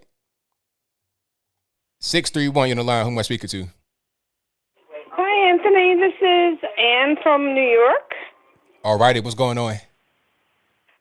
I'm just calling because your first call that called about having, like black cops in black neighborhoods and Spanish cops in Spanish neighborhoods, white cops in the white neighborhoods.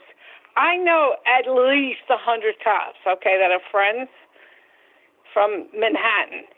And they all say, I suggested this 30 years ago to them. I said, why don't you guys just, go hang out in a neighborhood that you know, and you could speak their language, or say you can't speak Spanish, say, whatever. And this Asian thing with the racists with the Asians, who is racist against Asians? I have no idea. I think they're the hardest working people. They'll work 7 days a week, But they do have Asian police as well. So I think it's more of a cultural thing where they would get better, especially now when they're so critical over every white cop. I think it's horrendous what they're trying to do to a hero cop. Lebron James, I think he's disgusting. He said, I just don't like being around white people. Then why are you living in a white neighborhood? Yeah, right, exactly. Move back to a black neighborhood. You still can do that. Take all your fancy cars and see what happens. Yeah.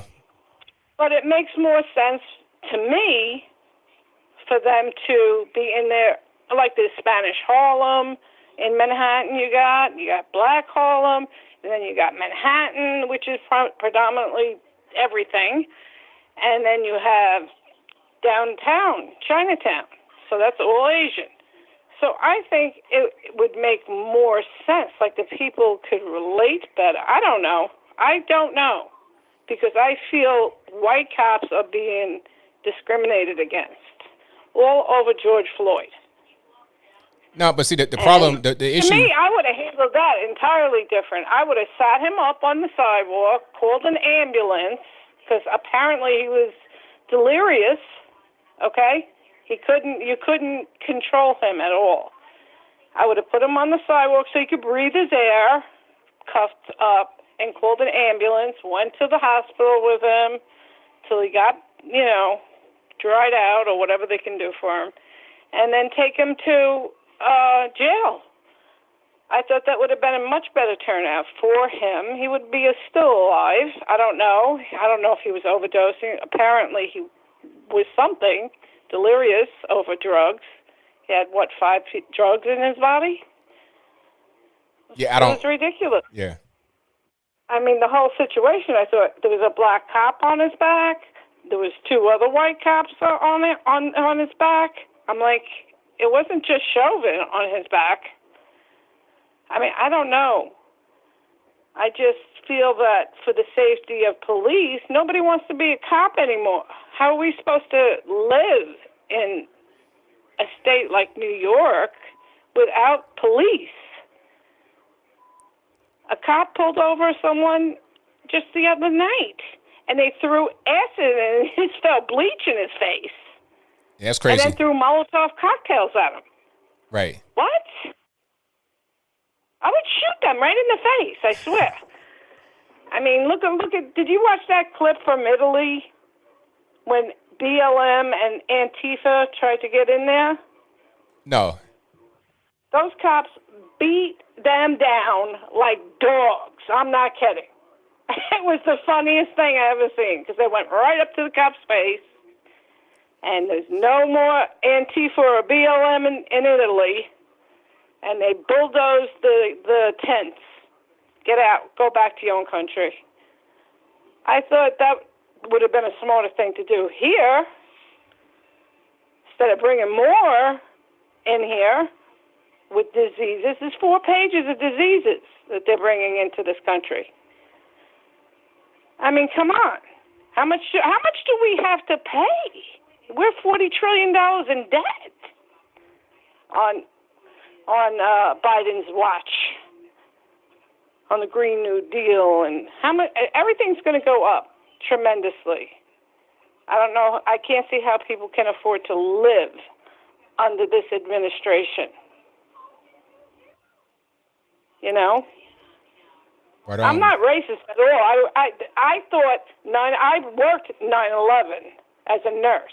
My boyfriend, who was Puerto Rican, worked 12 hours a day. He was a New York City cop, 12 hours a day, and now he's in a nursing home because 9/11 effects. Right on. And Right he's on. 10 years younger than me. But I said that was the only day I actually felt like everybody was the same. Everybody was the same. I got you. Well, it's been a great call. It's been a great call. I got a few more on the line. So thank you for the call. Definitely appreciate you. Okay. Thank Alrighty. you. Bye-bye. I'm sorry for the RP headphone users. Give me 1 second. Yeah, RP headphone users is not my fault. I don't know what happened. This is really weird. Let me go ahead and just get that tightened up. All right. Give me 1 second here, and we'll go ahead and fix that. All right. I think we are good.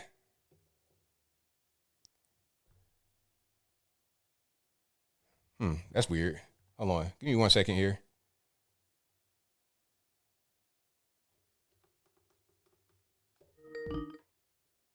That is weird. Let's just go to it. Are they calling on line speaker to 310? Hello, 310? Hello, Yes. how are you? I'm doing all right. How about yourself? Can you hear me okay? I hear you well. Can you hear me? Yeah, okay. I just want the young man that called in about, separating the cops. Uh-huh. The thing is, you mentioned, and I agree with you, that there are good people living in those areas and they deserve protection. But what can we do to help those people? They're not standing up for themselves. They're still voting Democrat. What in the world can we do? All those poor children are dying. I mean, at a certain point, people have to stop. The issue that was out there was you had this child that was in the foster care system. Right. I feel like if we just that the welfare state has gotten too big, and it's enabled a bunch of these kids just to be kind of out here with no guidance, no leadership, no nothing, just to be kind of out. Well, that's what I'm talking about. How in the world we have to do something to help the children? Well, just eliminate. Because it seems to me by the time they're 10 or 12, they're lost already. Just reduce the welfare state so you won't have so many of these kids lost in the world. Maybe you would have more. No, but how do we get rid of a welfare state? They keep voting for it. Well, I don't know. Supporting I mean, like maybe from a federal level. I don't know what else to really say, because that's what has to happen. Because if you don't eliminate the welfare state, you're going to see more of this. You can't really do anything else. If you get these kids that are out here and they're behaving that way, you really can't do anything other than prevent them from being out there in the first place. If the parents don't really care, they just doing whatever they want to do. What can someone from the outside do that's not their parent? And you see that she wasn't even in the custody of her parents, but yet she was still not right. So it was like, what can you really do? You have to prevent them from being like that to begin with. And if you reduce that welfare state by hook or by crook, some kind of way, then you'll be able to have some results happen. Until then, we're going to see this kind of thing continue. So can't the people who live in the communities do anything? The ones who are good parents and are taking care of their kids and, doing what they're supposed to do? Well, what everyone should do is raise their kids properly. But we see that's not happening. I know that. But obviously they're not. So that's what, people are starting at the end of the problem when the cops shoot somebody. Nobody's talking about the beginning of the problem, what's happening with these children. Okay, so I don't really have a lot of answers. How do we fix that? I don't have a lot of answers. What do you suggest? Do you have anything that you would think? No, I don't. That's why I'm asking you. Well, I've already said, but the only way you could really do that to make any kind of dent is reduce this government dependence, because with the government dependence, it's just like a lack of self-accountability. Because even back in the day, we had a lot of crime in the black community, but it wasn't like this. Now you have. No, I know it's never been like this. It's never been like this. See, back then you had 80%. The issue was you had 80% 2-parent married household back in 1960 in the Right. black community, but Yeah. now it's almost the reverse. It's like 75% single parent household. That's the Right. biggest problem, and the reason why that's like that is because of the welfare state. If you by Well, that some was kind of way, LBJ's big idea. huh? That was LBJ's big idea. Yeah, correct. Lyndon Now, Johnson. exactly. That's why I say the federal level, because it came from the federal level. If you roll that Yeah. back, then you'd be able to have some things. And also, I think that if there's any kind of economic collapse and that lasts for a while, if you have austerity for a while, which I don't want to happen, but if it did happen, No. if it did happen, you would see a lot of this type of stuff stop because it wouldn't be able to be subsidized by the government the way that it is right now. Yeah. Something's got to be done because those poor kids, they're the ones that are paying the price for it. Correct. They're the Exactly. ones that are getting killed and assaulted, and, they just have no kind of life. Yeah. And it's so sad. One other thing, that man that was at the house Yeah. when the Ma'Kiah thing, why didn't he? If you have a man in the house and those girls start acting up, I guarantee if my husband was there, it would have been over in a minute. Exactly. That's He the would whole have had her thing. clean up her room and clean up the house, and you all shut up and sit down, and that would have been it. Because the What man, the heck was he doing? is like a child in his mind. Because a actual man would have stopped the fight, not engaged in the fight. But since he's like a child in his Yeah. mind, then he was engaging in the fight. That's not what actual men do. So he may have been the man in his age, but he was a child mentally. Yeah. Well, if he was a real man, the fight would have never even started. As soon as they started arguing, he would have shut it down Correct. and started getting crazy. Ugh. It just makes me so angry. I mean, there's nothing you can do, and it's so frustrating when Exactly. you see those things. Okay, well, that's it. Thanks, ABL. Thank you for the call. Appreciate you. Have a good day. Bye-bye. All righty. Shout out to the caller. Good call. Let's get to a few more here. Let's go. 717 on the line. Who am I speaking to? Hey, it's Evan from California. I just have something real quick. All right, go for it.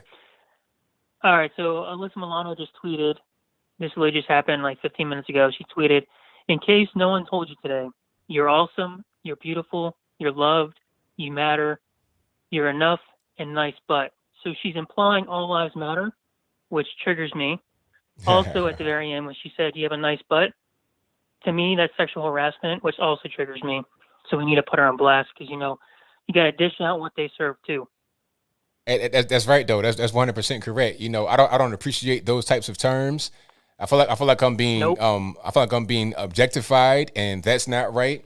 That's offensive, and I'm gonna have to contact Twitter's HR department and get her dealt Yeah. with. Yeah, that's sexual harassment in my eyes. Nice butt. Reporting that. If that doesn't get taken down or she gets blocked, that's a double standard. But anyway, that's all I had. Also, shout out to the cop in Cleveland. Not only was he serving the community, but he's also serving the country. He was Air Force Guard and Reserve, I believe, as well. So shout out to him. So that's all I had, ABL. Thank you for the call. Definitely appreciate you. All right, bye. All right, great call. Yeah, he was the cop in Columbus was also in the military. I think he was in the reserve. I think they said he was a marksman. I'm not sure if that's true. If he was a marksman in the military, if you guys know about that, let me know in the comments. But I'm not sure if he was a marksman or not. But that shot, I'm talking about. Red Dead Redemption, slow down time. It was beautiful. All right, let's go to the next one. 602, you're on the line. Who am I speaking to? Henry. All righty, what's happening? Question. So the Ma'Kiah issue. Uh-huh. So you have the argument, fight, dispute, whatever, right? And yeah, what now? the cops do. You have an argument, fight, dispute, whatever, right? Right. So instead of the police coming, a family member of the one woman that was getting stabbed shoots the woman with the knife. Now, the woman with the knife actually at the top of her lungs said, "I'm going to effing kill you," and then use another expletive word for a female dog, right? Yep. In the event that a cop doesn't come and a and let's say an uncle of the woman that would have been stabbed shoots Ma'Kiah 4 times and kills her. What would be the reaction response or the narrative from the black community? What would have happened in your view? I mean, you're black, so. Here's the thing. First of all, you wouldn't know about it because that'd be just, regular everyday. You wouldn't know about it. But if you did hear about it, it'd be celebration. Oh, this black man stood up for his black woman and he did the right thing, protect black women. It'd be a celebration if you heard about it at all, but you probably wouldn't because there's no complaint, there's no grievance, there's nothing to cry and screech about. So, like I said, if you did hear it, it'd be celebratory. The only reason why it's a problem for some people, not all, but for some people, is because it's a white man that did it and it's an officer that did it. That's the only reason. If it was somebody else that did the exact same thing in the exact same circumstance, if it was a black person, it'd be celebratory. Do you think the response would have been different if it was a black police officer? Probably. You still might not hear about it. Or if you did hear about it, it'd become kind of quieted down when they realized the officer was black. That's kind of what would go on. It wouldn't really be a big deal if the officer was black, which is, you might hear about it a little bit, but not as much as right now because the officer is white. Okay, then one more question before I bounce here. All right. The capital gains tax, like many of us in America who are like working Joes, working stiffs, like, or business owners, have seen things like cryptocurrency, Bitcoin, Cardano ADA, stocks, whatever, right, as like our only real way to become millionaires, right? People who are making good money, but we're thousandaires, not millionaires yet. What do you think do you think the 43.4% capital gains on tax that Biden is pushing forward will pass, or do you think that would be the death of the Democrat Party for 2024? What's your response to that? That's a good question. What do you think? I think that it may pass because it's coming from the administration, and I feel like anything that they come out with is something that is laid out for him to do. Like, it's not just Joe Biden saying, "Hey, let's raise the capital gains tax to X, Y, and Z." There's something that comes from the Democratic Party itself. It's something that they push forward, so it probably will pass. But I think that anybody that's a conservative can run on that in 2024 for sure. Like, look at your taxes being raised real high. But the only problem is that a lot of these normies that don't understand business and stuff, they might not really get it. So it may be kind of hard to run on that for the majority. So it may not be necessarily a big campaign talking point, but it will be used against them for sure. All right, man. Have a great night. Thank you for answering my questions tonight. Thank you for the call, man. Appreciate you. All right. Yeah, that's the only unfortunate part. A lot of the regular normies that are out there don't really understand, what's capital gains tax, what's, federal income tax. A lot of people, when they file taxes, they expect to get money back. Not everybody, but a lot of people. And they expect to get, earned income tax credit, stuff like that. They don't know about writing these big checks every quarter or something like that. Again, not everybody, but a lot of people. So when Mitt Romney said that, most Americans don't pay taxes, 47%, he was right, but it was wrong for him to say that because a lot of normies just couldn't relate to that. And it's like, what you mean? I do pay taxes, but not in the way that he's really saying. Not in the true sense. Not writing these big checks to the IRS. But let me get back to it. 208, you're on the line. Who am I speaking to? Hi, Abel. It's Terry. I wanted to, turn down back the. I wanted to talk to you about the Ma'Kiah incident. Yeah. She had a younger sister named Janiyah that had also lived in that home. And she had called the police in March and threatened to kill someone in the home if she was not removed from that foster home. Oh, wow. So the police went there and they ended up taking her to Children's Hospital for a psychological exam. So this little Ma'Kiah is not so innocent if the younger sister is also threatening to kill somebody. You know, so I don't know what's going on in that family with that mother who's now crying about her poor little baby, which is horrible what happened to her. But if you got that kind of violence, that isn't just something that just happens. And how come those two girls were taken from that mother?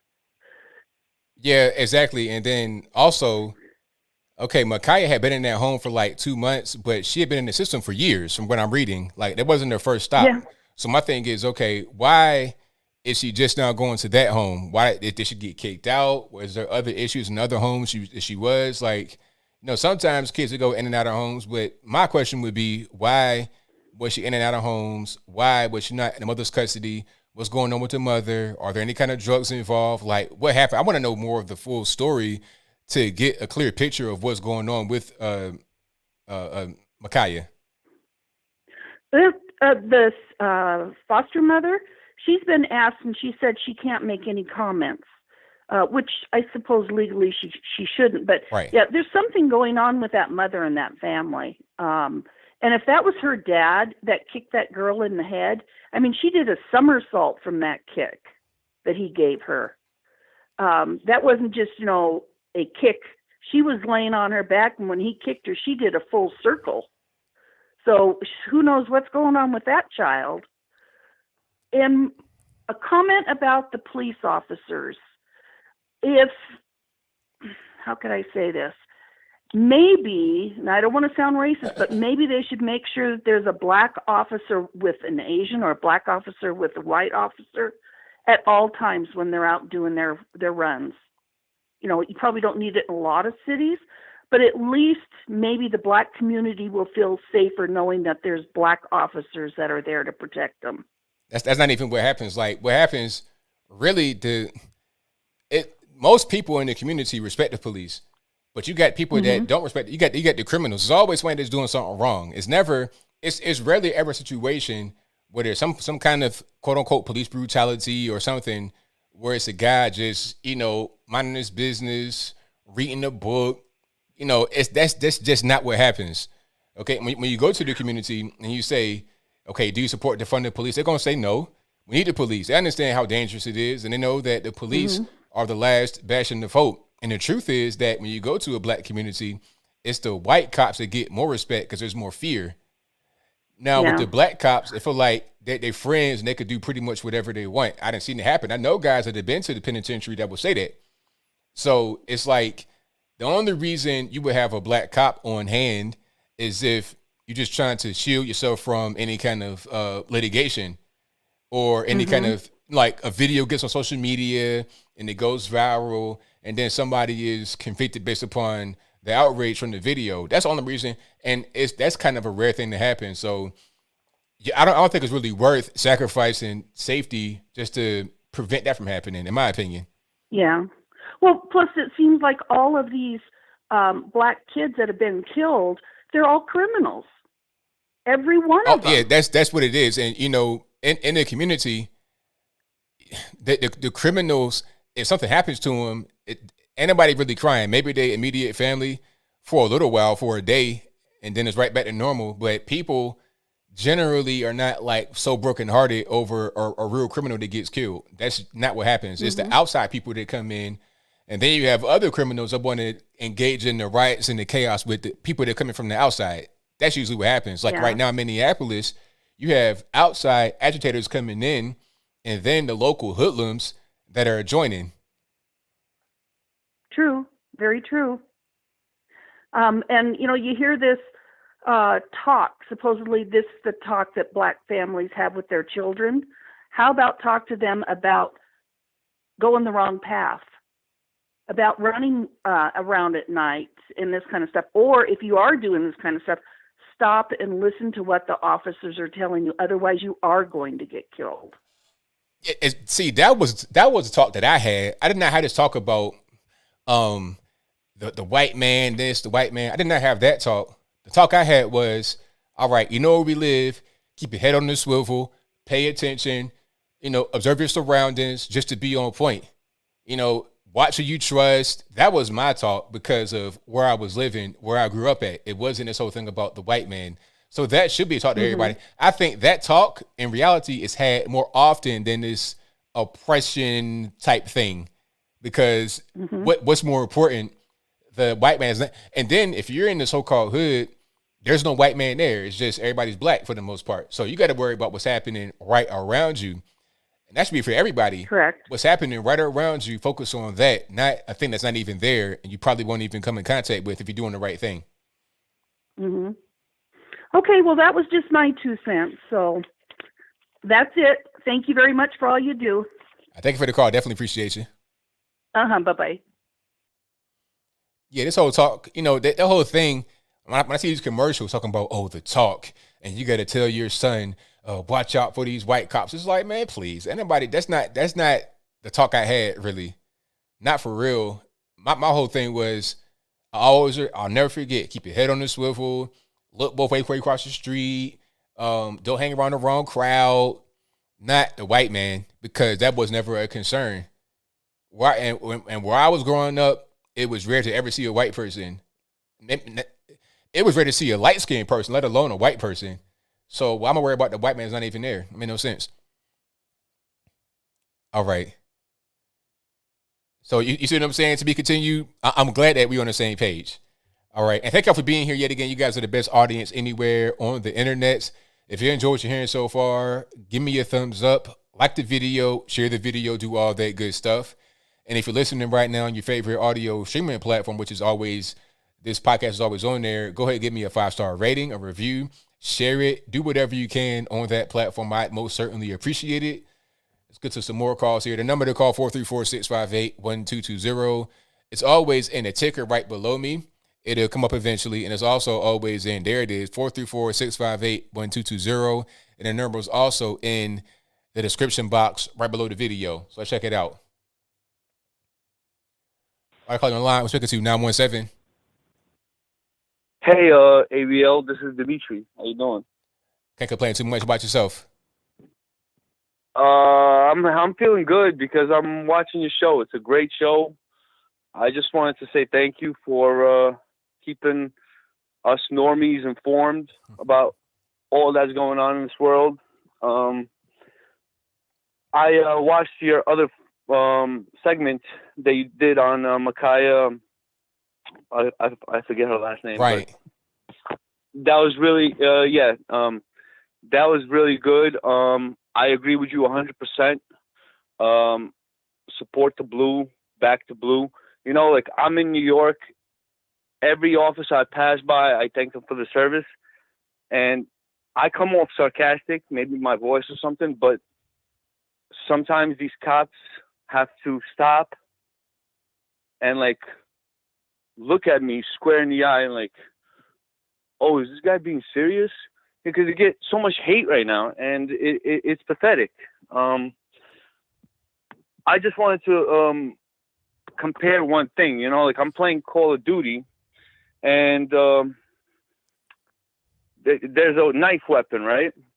And when somebody's coming at me with that knife, man, I have no time to react and kill that fool who's trying to kill me. And you know what? So I play COD too, and the knife is the worst because they're running up on you full speed, and before you know it, you didn't been stabbed up before you can even shoot your weapon. Yeah, exactly. So I agree with you 100%. This is crazy. Like Tom McDonald said in one of his songs, said, order food and call the cops, see what reaches you first. So to blame this white officer is terrible because he reacted. I can't even understand how he grabbed his gun, was able to shoot this girl when there's like 50 other things happening. Yeah, this guy kicking his boot in the air. What the hell is going on?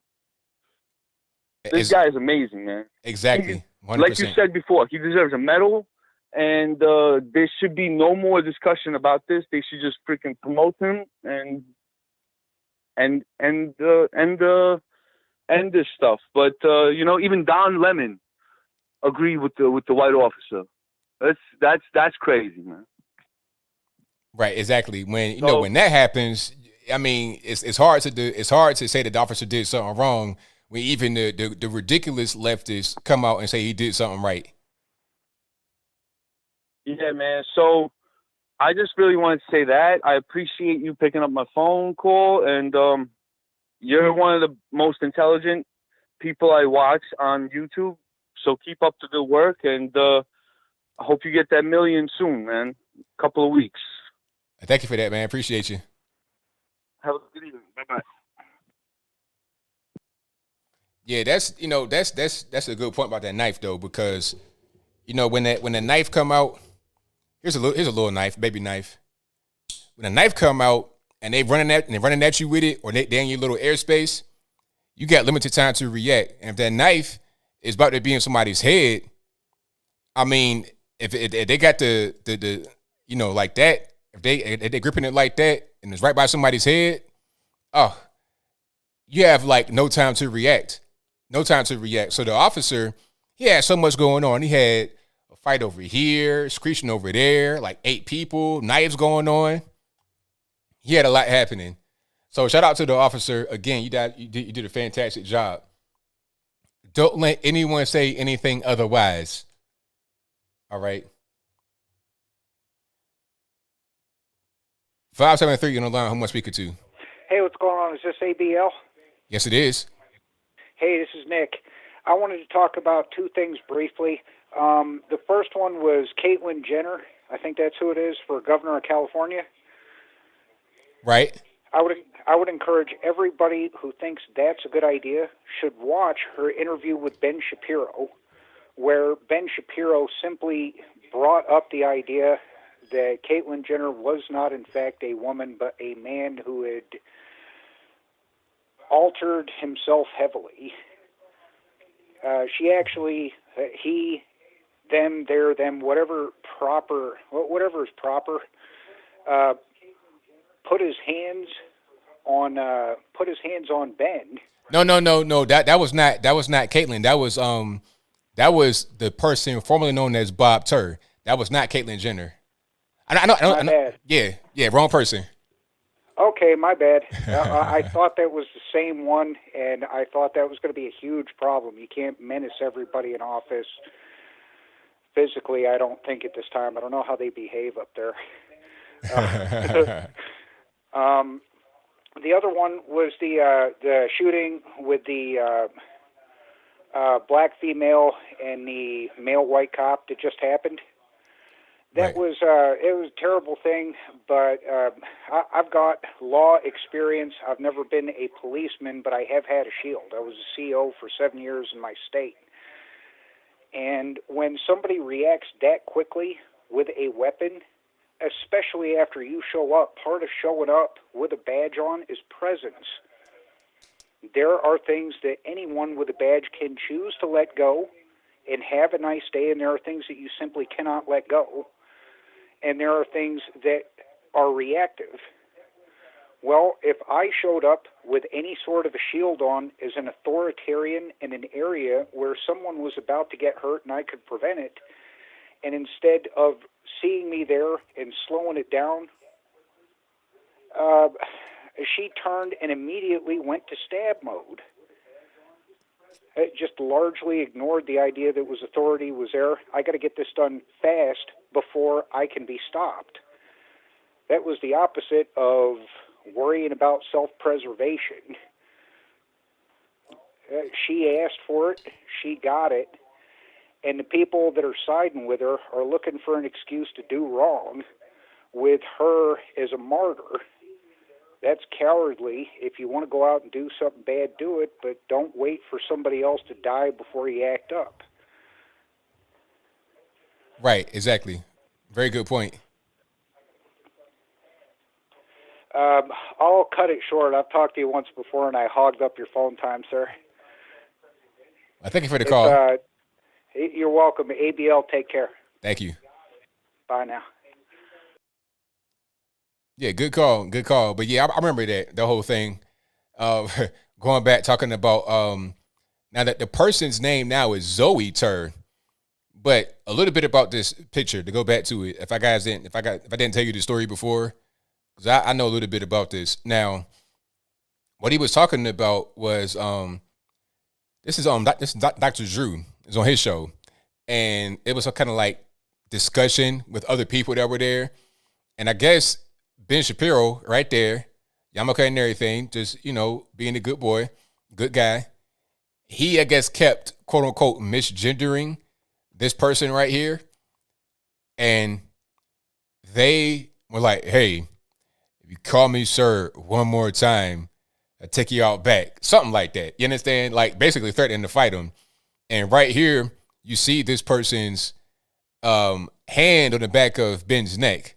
Like, I take this wig and dress off and beat you straight down, stomp you in the wine. You understand what I'm saying? So yeah, this person's name is Zoe Tur. They were known as Bob Tur. Two things about Bob Tur. Bob Tur was one of the pilots that were flying a helicopter during O.J. Simpson's slow speed Ford Bronco chase. Okay? So the aerial shot, that's the person that did it. Him and somebody else. Now, the other helicopter pilot that was there that day is also trans now. And this person is Katie Tur's dad. Katie Tur from, what's that, MS-13 DNC, NBC or whatever. That's her dad. Okay, so you got kids and everything, but he became Zoe Tur later in life. Fun fact, but I digress.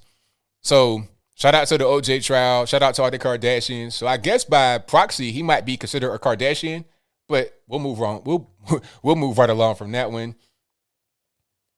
Now I'm going to throw you along. Who am I speaking to? Hey, ABL.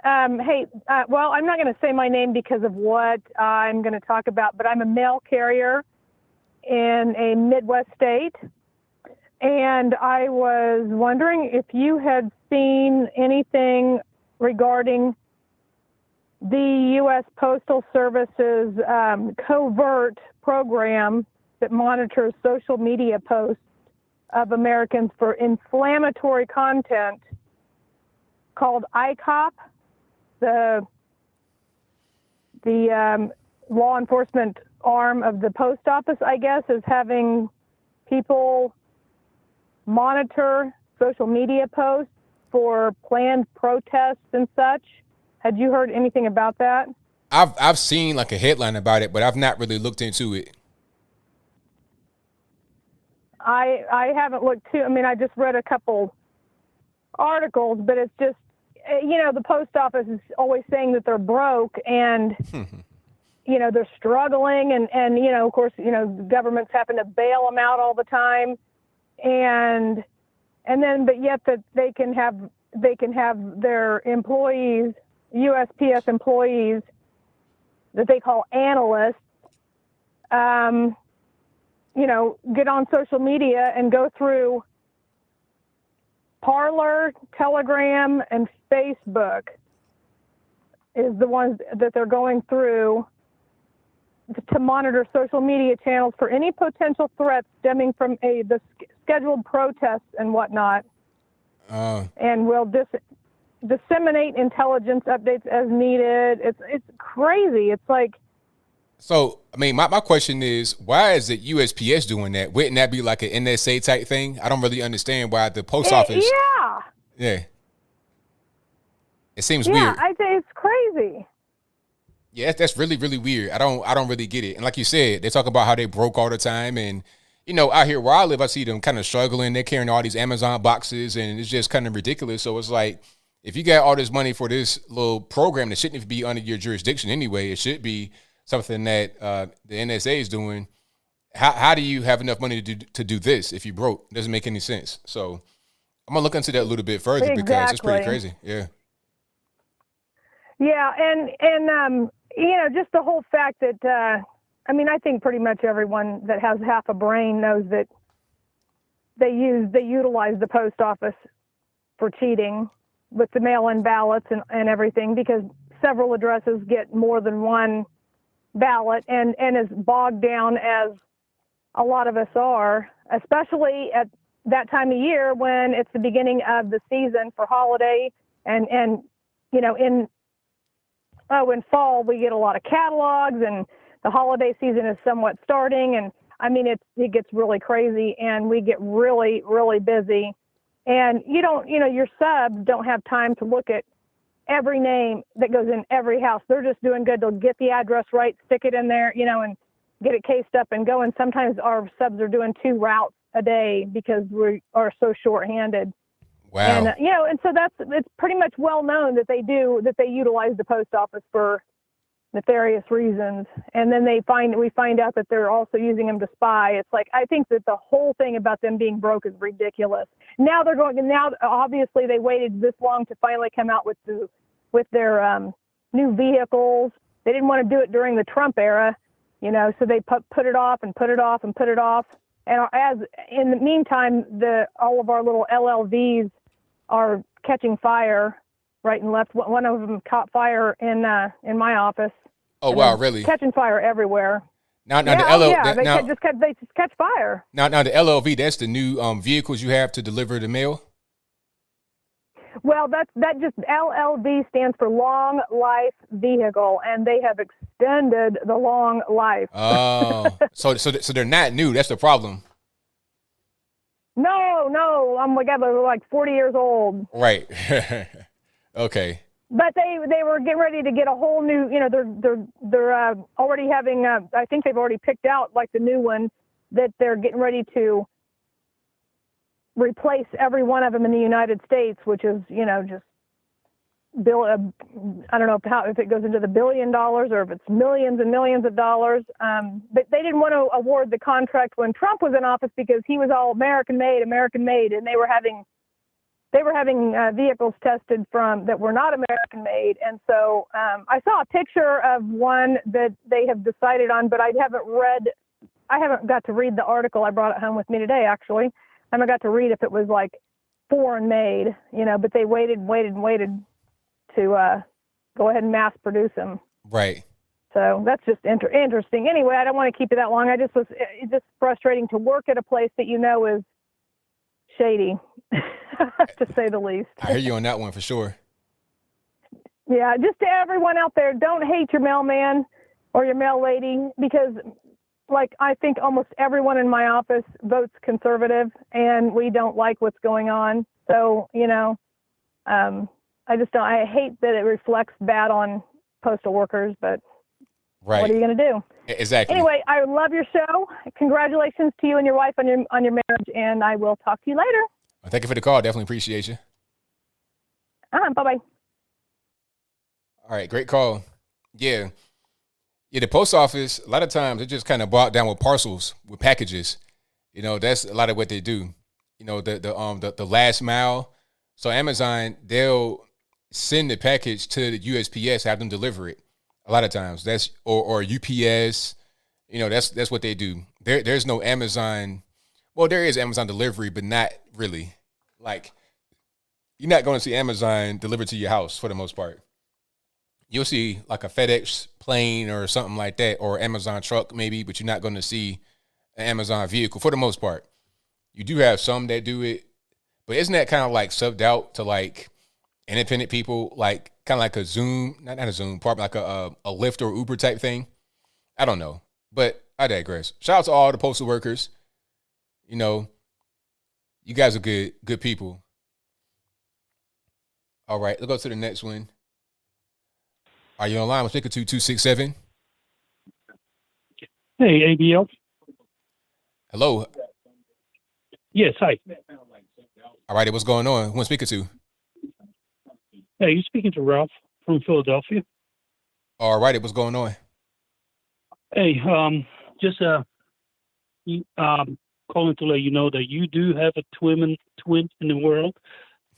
In America, I worked with a gentleman that looks exactly like you.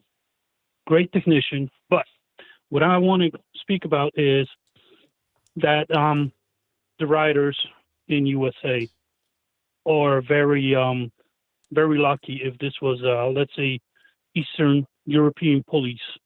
The water cannons would be fully in use. As you remember, the incidents in the Ukraine Maidan, they used live ammo, and what is happening is in America is just a lot. The whole world's looking at it is like laughing, because most of the European police were dealing with soccer fans, which destroyed a lot more than what we got going on. And they basically used water cannons, everything, armored vehicles, and they were not holding back. So to the rioters in USA, you are very lucky, because if this was, let's say, Turkish police, heavy water cannons would be used. And that's it. I love your show. I'm a great fan. I'm from Poland, and just watch how former Eastern European people are fleeing America. It started 10 years ago. They are fleeing because nobody wants to live in communist country again. Right. So, just observe that. Just watch this. Great fan. Love your show. And keep up the good work. And I love your bow on top. Thank you. Good night. Thank you for the call. Appreciate it. Thanks. Bye. All righty. Good calls. 773 on the line. Who am I speaking to? Hey, Bill. Pretty hard to get to you. Starting to kind of break my balls there, like they say on South Park. Okay.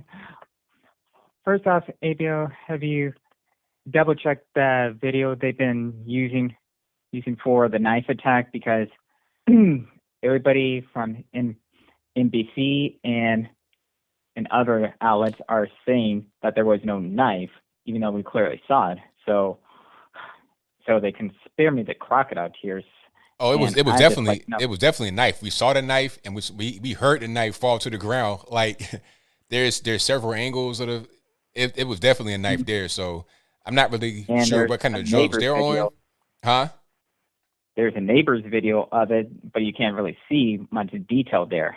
Right. No, but it was pretty clear what was going on there. I mean, I think, and then beyond that, the girl in the pink even said on I think it was a body camera after, when she was getting put into the squad car, she even said what was going on. Mm-hmm.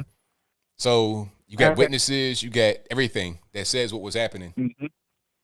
And pretty much the guy in the gray, who's supposedly the foster father or a regular father, deliberately kicked one of the girls in the head. Right. You can't miss the actual leg going in the field goal motion. So I'm just a little bit lost on exactly where black community is getting their information from, because we all saw the same video. So why they are so bent on rioting for this? Because in Chicago, when that 7-year-old girl was murdered by her own father due to a gang dispute, no outrage. And as a matter of fact, my own mayor is so desperate for attention, validation on social media, that she's only selecting certain cases that are going to give her much publicity. Yeah, that's how it goes all the time. Mm-hmm.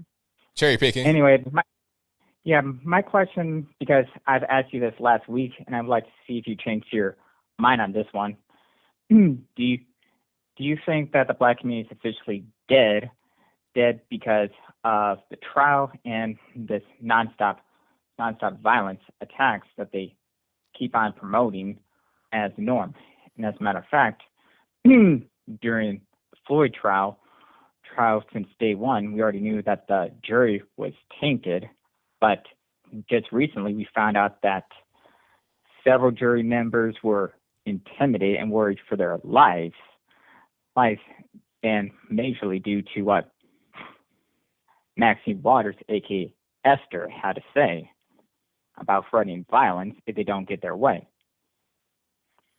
Well, the thing about the riots and stuff like that, it's not the black community really. What you have is Black Lives Matter, which is majority white. And what they do, like I was saying earlier, they'll come to an area from all over the country, like Minneapolis, from everywhere, from Florida, Washington State, New York, everywhere. And then the local hoodlums, many of them are going to be black, they join them. But it's not the black community itself. So Okay, because now, as far as hold on. Now, as far as black community being done, nah, I don't think so. I think what's going to happen is some of us are going to do right and go the right direction and have families and kids and everything else, and someone just going to be lost. And those that are going to be lost, nothing we could do. Those of us that are not going to be lost, regardless of whether we liberal, Democrat, Republican, those of us that are not going to be lost are going to be okay. And it's going to be a divide, and it won't really be too much of an in-between. Okay. That photo that you showed of the Floyd Center, I've actually seen some rules they have for both white people and cops, and it looks exactly like a segregated zone there, because earlier they said that they would not let white people in there or even Latinos. And you may not have read about this, but BLM actually stormed the Capitol in Oklahoma over the voter integrity laws there.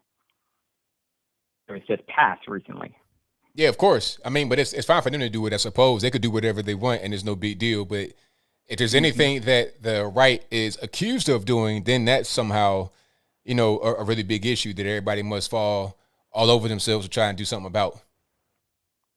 Okay, well, I actually do think that at some point we need to kind of stop talking about what BLM and Antifa are doing and actually take some action on our own, because as far as I see it, they're officially terrorists like the KKK was in this trial, as Tommy put it in his video, is a grave miscarriage of justice because we allowed the media and public figures to influence our decisions since before all the facts came out and all the verdict was finally delivered, because everybody was so caught up with their emotions about just see the video instead of seeing every single fact, especially the medical report laid out to influence that decision. We just let the mob intimidate us.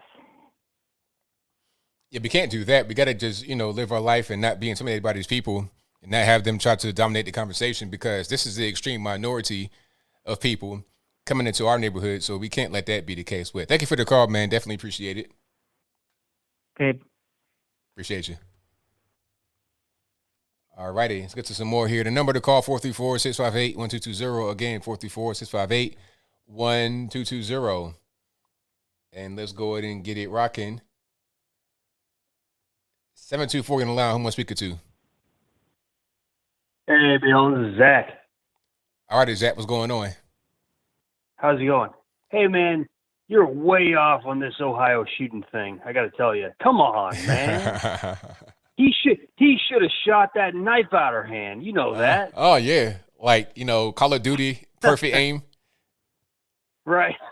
Yeah, they think it's a video game or a movie, man. Right. No, but I was going to ask you about, did you see in Florida, the anti-riot rule or law they passed? Yeah. You're seeing how the left, they always spin it. I'm hearing things like, in Florida, they're saying it's okay to run over protesters.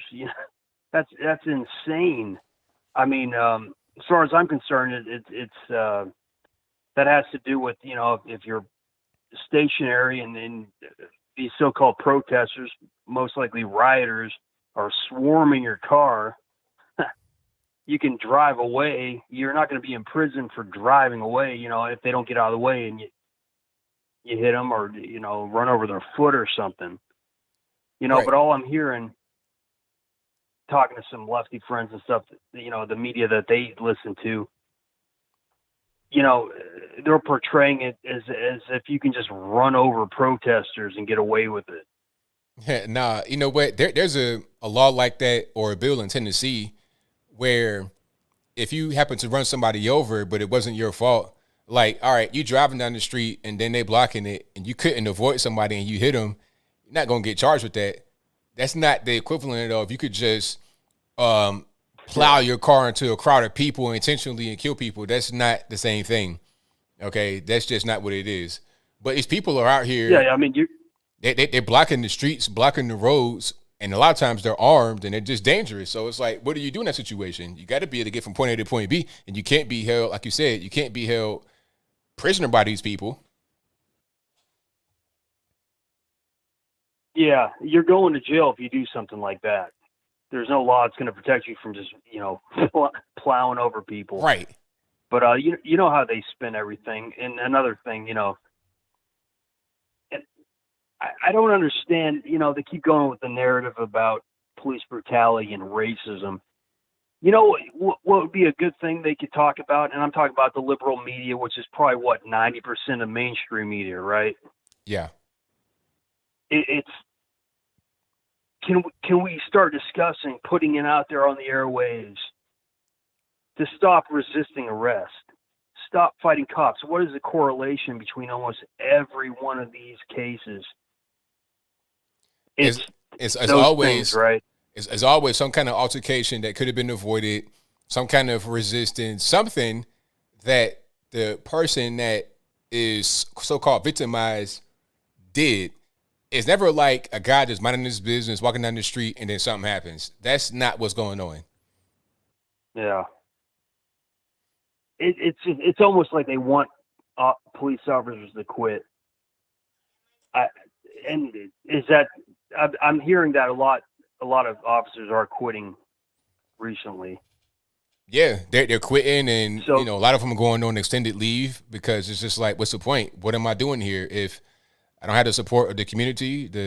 Not with the outside. If they're coming in and instigating certain things, if the leadership is not doing well, then what's the point? Right.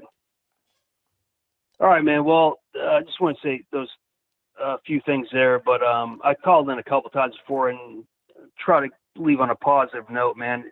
It seems like people are really waking up. I don't know. It seems palpable to me, that a lot of normies, people that weren't paying attention, are starting to wake up. So, everybody out there, chin up. We're gonna get through this. That's right, man. Thank you for your call. Definitely appreciate you. All right. Have a good night. All right. Shout out to the caller. Great call. 310, you know who am I speaking to? You're speaking to Michelle. All righty. What's going on? Hello? Hey, watching your show. Love your show.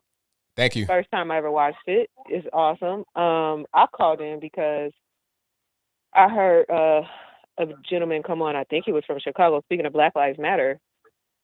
And I just wanted to come on and really express how there are so many Black people in America who do not feel that Black Lives Matter has ever represented us. And that's just something that we're not seeing in the media, but it's a lot of us. It's a lot of us. Yeah, you're right about that. In the media, they want to just show like this is a thing that everybody Black in America is all for, and if you are against it, then there's something wrong with you, and you must be some kind of conspiracy theorist living in your basement. But it's like, well, no. I mean, people are different. They're not going to always just support a thing because the media thinks that we should. That's just not how it is. They got their own opinions, their own lives, their own experiences. Yes, exactly. Thank you for saying that because it's just, I don't think a lot of people have gone to BLM's website. You see what I'm saying? I don't think a lot of people have actually gone to their website and read their agenda.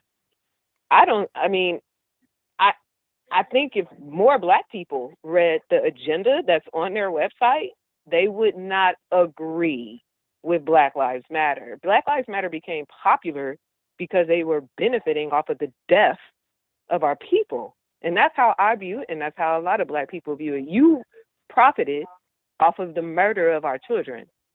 That's the only reason you're popular right now, is because you out there making a noise because our children are because somebody died.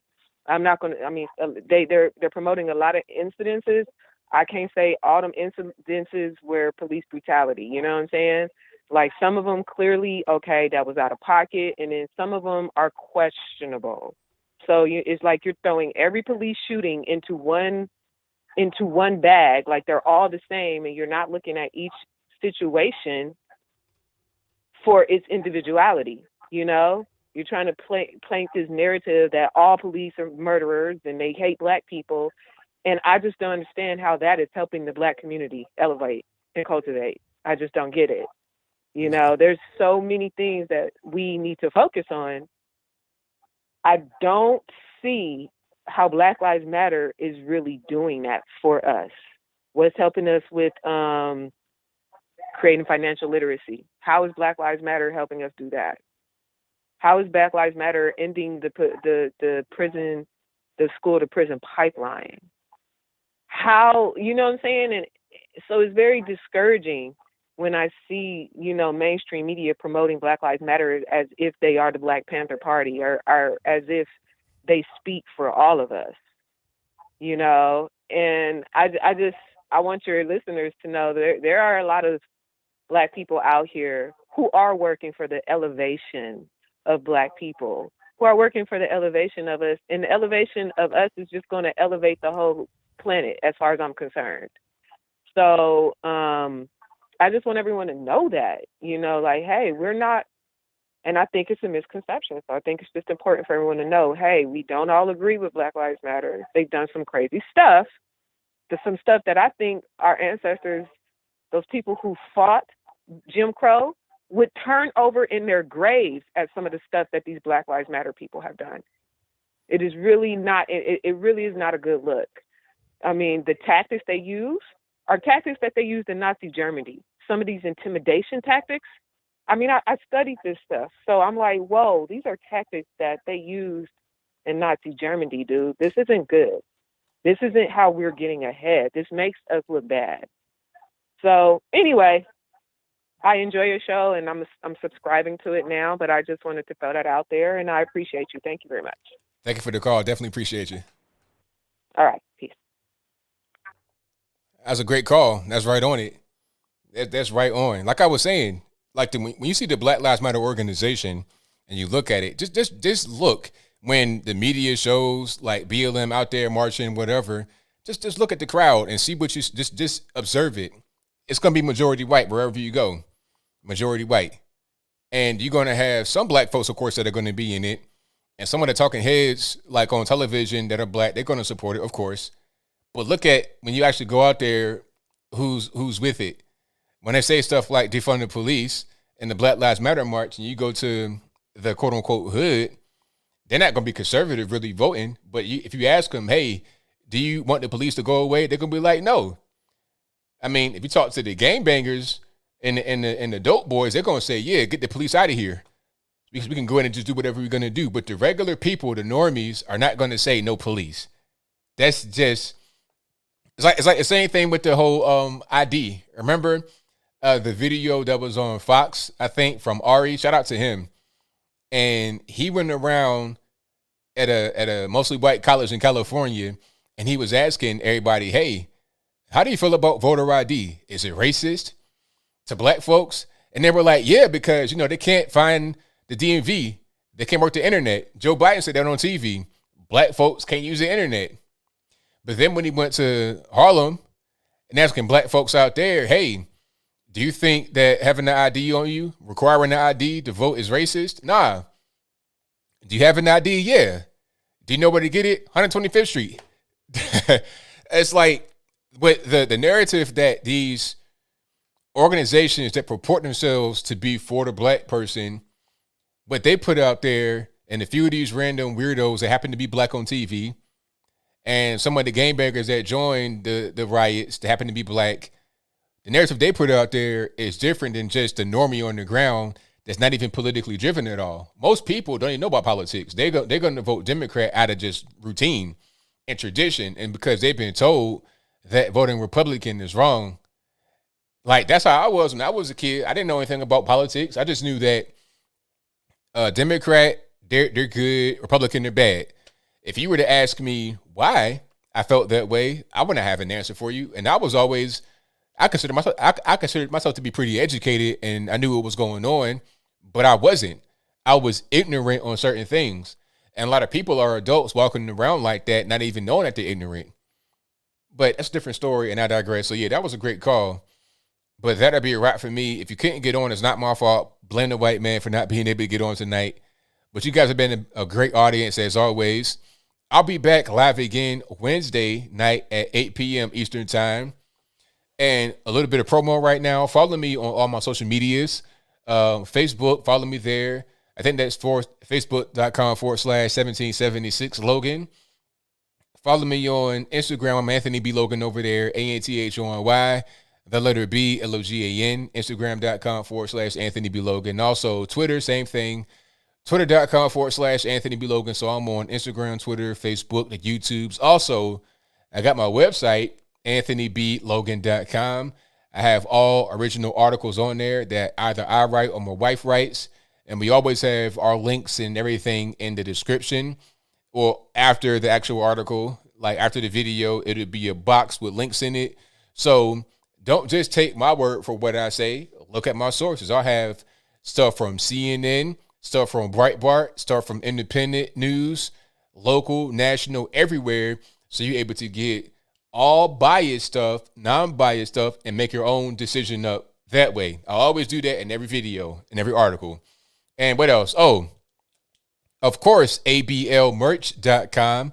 Get your I Survived the Pandemic hats, t-shirts, stickers, mugs, and more through the link in the description box. Also, just go to ABL Merch, and that'll be good. All right, I got super chats on deck. I'm going to read those right quick, and then it'll be a wrap. Thank y'all for being here. You guys have been the best audience anywhere. If you're not subscribed yet, go ahead and subscribe to the channel right now. And also, like the video, share the video. And this will be available as audio only on your favorite audio streaming platform, whether it be Google Play, Spotify, Stitcher, Anchor, Apple iTunes, etc. Link for that will be in the box. All right. Super chats on that. Then I'm out. Oh, thank you to all the mods for doing a great job keeping them trolls in line, keeping everybody on the same page. So shout out to the moderators. You guys do a great job. Couldn't do it without you. Super chats, and then I'm out. Let me see. Man of the Face says, there are a lot of patriots in Cali. Absolutely. Shout out to BR who says, censorship and wokeness all points in one direction. Authoritarianism cloaked as righteousness. That's a quote. Very good. I said that one more time. Censorship and wokeness all points in one direction. Authoritarianism cloaked as righteousness. Very good. Shout out to Awesome Alice. That's a great name, by the way. That's an awesome name. Anyway, with all these new control acts toward whites, it's like Jim Crow laws, but it's what I call white crow laws. That's what critical race theory is for whites. Thank you to Stephen Alley, who says, you missed mine earlier. Sorry for that. Hey, not my fault, blame the white man. Thank you to CJ, who says, being a terrible parent is financially incentivized, maybe. You can raise the next George Floyd or Breonna Taylor and make millions. Thank you to Elizabeth C., who says, number one fan. Thank you for that. Thank you to a human who says, Portland Mayor Wheeler is now asking for citizens to unmask Antifa. What a lame mayor. A do-nothing POS. He is the top cop in Portland, too. I mean, wise up to the citizens. How about, I don't know. I think there's a little thing that we have that could do with that, a little thing that you can use that you try to defund over there in Portlandia. Shout out to Barry On, who says, my America will be an ethno state literally over my dead body. Too many good people of any color, but I'm okay with helping BLM, and Antifa immigrate. Shout out to, this is the way this life's meant to be, for the donation with a thumbs up. Thank you to the Fearmantics Fear, who says, and I thought Cardi B was dumb. LeBron is dumber. Shout out to a human who says, it's simple. Liberals are emotionally inept. Thank you to Ty Nicholas, who says, people should put emotion aside, ask themselves, why am I only showing police shootings with black victims, and look into subversion, commie attempt number 2. Thank you to Rex Tilton for becoming a member of the ABL community as a supporter. Shout out to Dimitri, who says, Ben Shapiro went out and bought a plank at Home Depot. Go unwoke. Shout out to Matthew, who says, not saying ethno states, I'm saying secession based on national identity. We currently have ethno states, race enclaves. It's time to split up. Thank you to Keisha Scott for the keep it up, working out emoji. Shout out to Jeremy for becoming an ABL supporter. Thank you to a human who says, the race police problem. The answer is, race/police problem. The answer is RoboCop. It's your move, creep.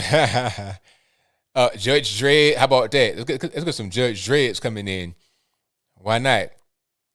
They get to Texas Sweet Tea, who says, I'm going to need another Bruce Jenner impression before the night is over. Oh, you want a Bruce Jenner impersonation, huh? Well, there's only so much I can do. I'm trying to become the governor of California, and I think we need to all come together and raise some money, huh? So, yeah, shout out to Bruce Jenner. Big up. Hey, that voice, though, you got to work on that voice, man, to get it really the way it's supposed to be. Because I'm not really convinced about this voice here. That's not really giving me the transgender vibes, you know? That voice is crazy. All right, shout out to Crystal Thomas, who says, you fix it by teaching them about God, bringing back church after school programs for then you go to, things we used to have when we were kids. Exactly. Thank you to Wolfgang, who says, vegan was never a natural diet. We need activated B12 from animal meat per the science. I'm getting a burger after tonight's show. Stupid ideologues. Right on. Thank you to Wolfgang, who says, I already read that one. Thank you to Eunice, who says, RIP Earl Simmons, a.k.a. DMX. Yeah, RIP DMX. Love my pandemic hat, rocking it here in New York. My husband said the ABL shirt is fire. Congratulations. Again, your wife is beautiful. Thank you for that. She is beautiful, of course. I'm just trying to be there. I'm just a support piece to my beautiful wife. And thank you to you guys for watching and supporting, as always. Thank you to Red Dot Home Security LLC for your donation. Thank you to Charlene, who says the answer is Second Chronicles 7:14, and that's the only answer. Shout out to Matrix Engage, who says abolish IRS, implement flat tax, turn back to states. Shout out to Not Provided, who says, do you know any conservative lawyers for human trafficking victims? I can email you. Thanks. I don't really know. Maybe you guys in the chat can help out. Let me see. Shout out to WJ Valente, who says, check out Mass Agenda or Track and Trace by Zachary Denman for a collective look into our future on YouTube. I'll check it out. Thank you to Cole Haterade, who says the USPS backdated mail-in ballots to help rig the election. I'm not surprised that they're spying on people. Thank you to Angel, who says, great show, ABL. Thank you for that. Shout out to Wolfgang, who says, LOL, Trump coin exists. ABL, you should have a receiving address and say to those with TDS, pick up some Trump and dump it in this landfill.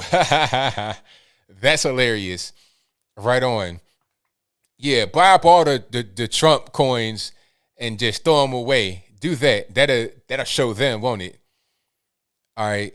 Shout out to Matthew Phillips, hold on, who says the postal worker caller should contact Project Veritas. They'll help expose anything shady. They exposed CNN recently, and Bernie campaign staffers willing to kill Americans for wrong think back in 2019. Yeah, I remember that one. That was crazy. That dude was nuts. Hopefully he's in the penitentiary right now. Hopefully he's not just walking around free. We don't want that to happen. Shout out to Leo Mazzino, who says people like Joy Behar and Juan Williams need a lesson on physics on their statement on shooting the gun in the air. Exactly. What goes up must come down. That bullet has no name on it. You shoot it up in the air, it's going to come down and it might hit somebody. All right. Thank you to the Anti-View, who says, please review the study by MIT that just came out. Distance 6 feet versus 6 feet makes no difference with the virus, and masks don't significantly help either. Wow. Shout out to Laura Catherine, who says, it was harder to get into the local trampoline park with my kid than to vote. I had to show my ID, provide birthdays, phone numbers, etc. How racist. Thank you to Luca Braza, who says, Rashida, I hate America. Talib and Maxine, show with the money. Waters should not only be censured, but criminally prosecuted for inciting a riot under Brandenburg versus Ohio, ABL for Congress. Thank you for that. The Anti-View says, do you believe black people are either Booker, MLK versus Du Bois, Malcolm X? I feel there's always one or the other. A second choice tends to be violent. Most normies are not politically motivated at all. Most people, in the black community, I feel like you got, if you're looking at just kind of a simplistic way, not looking into the nuance of everybody's character, you got those that want to advance and do right and those that don't. That's just really what it is. And then you have classes of people within that.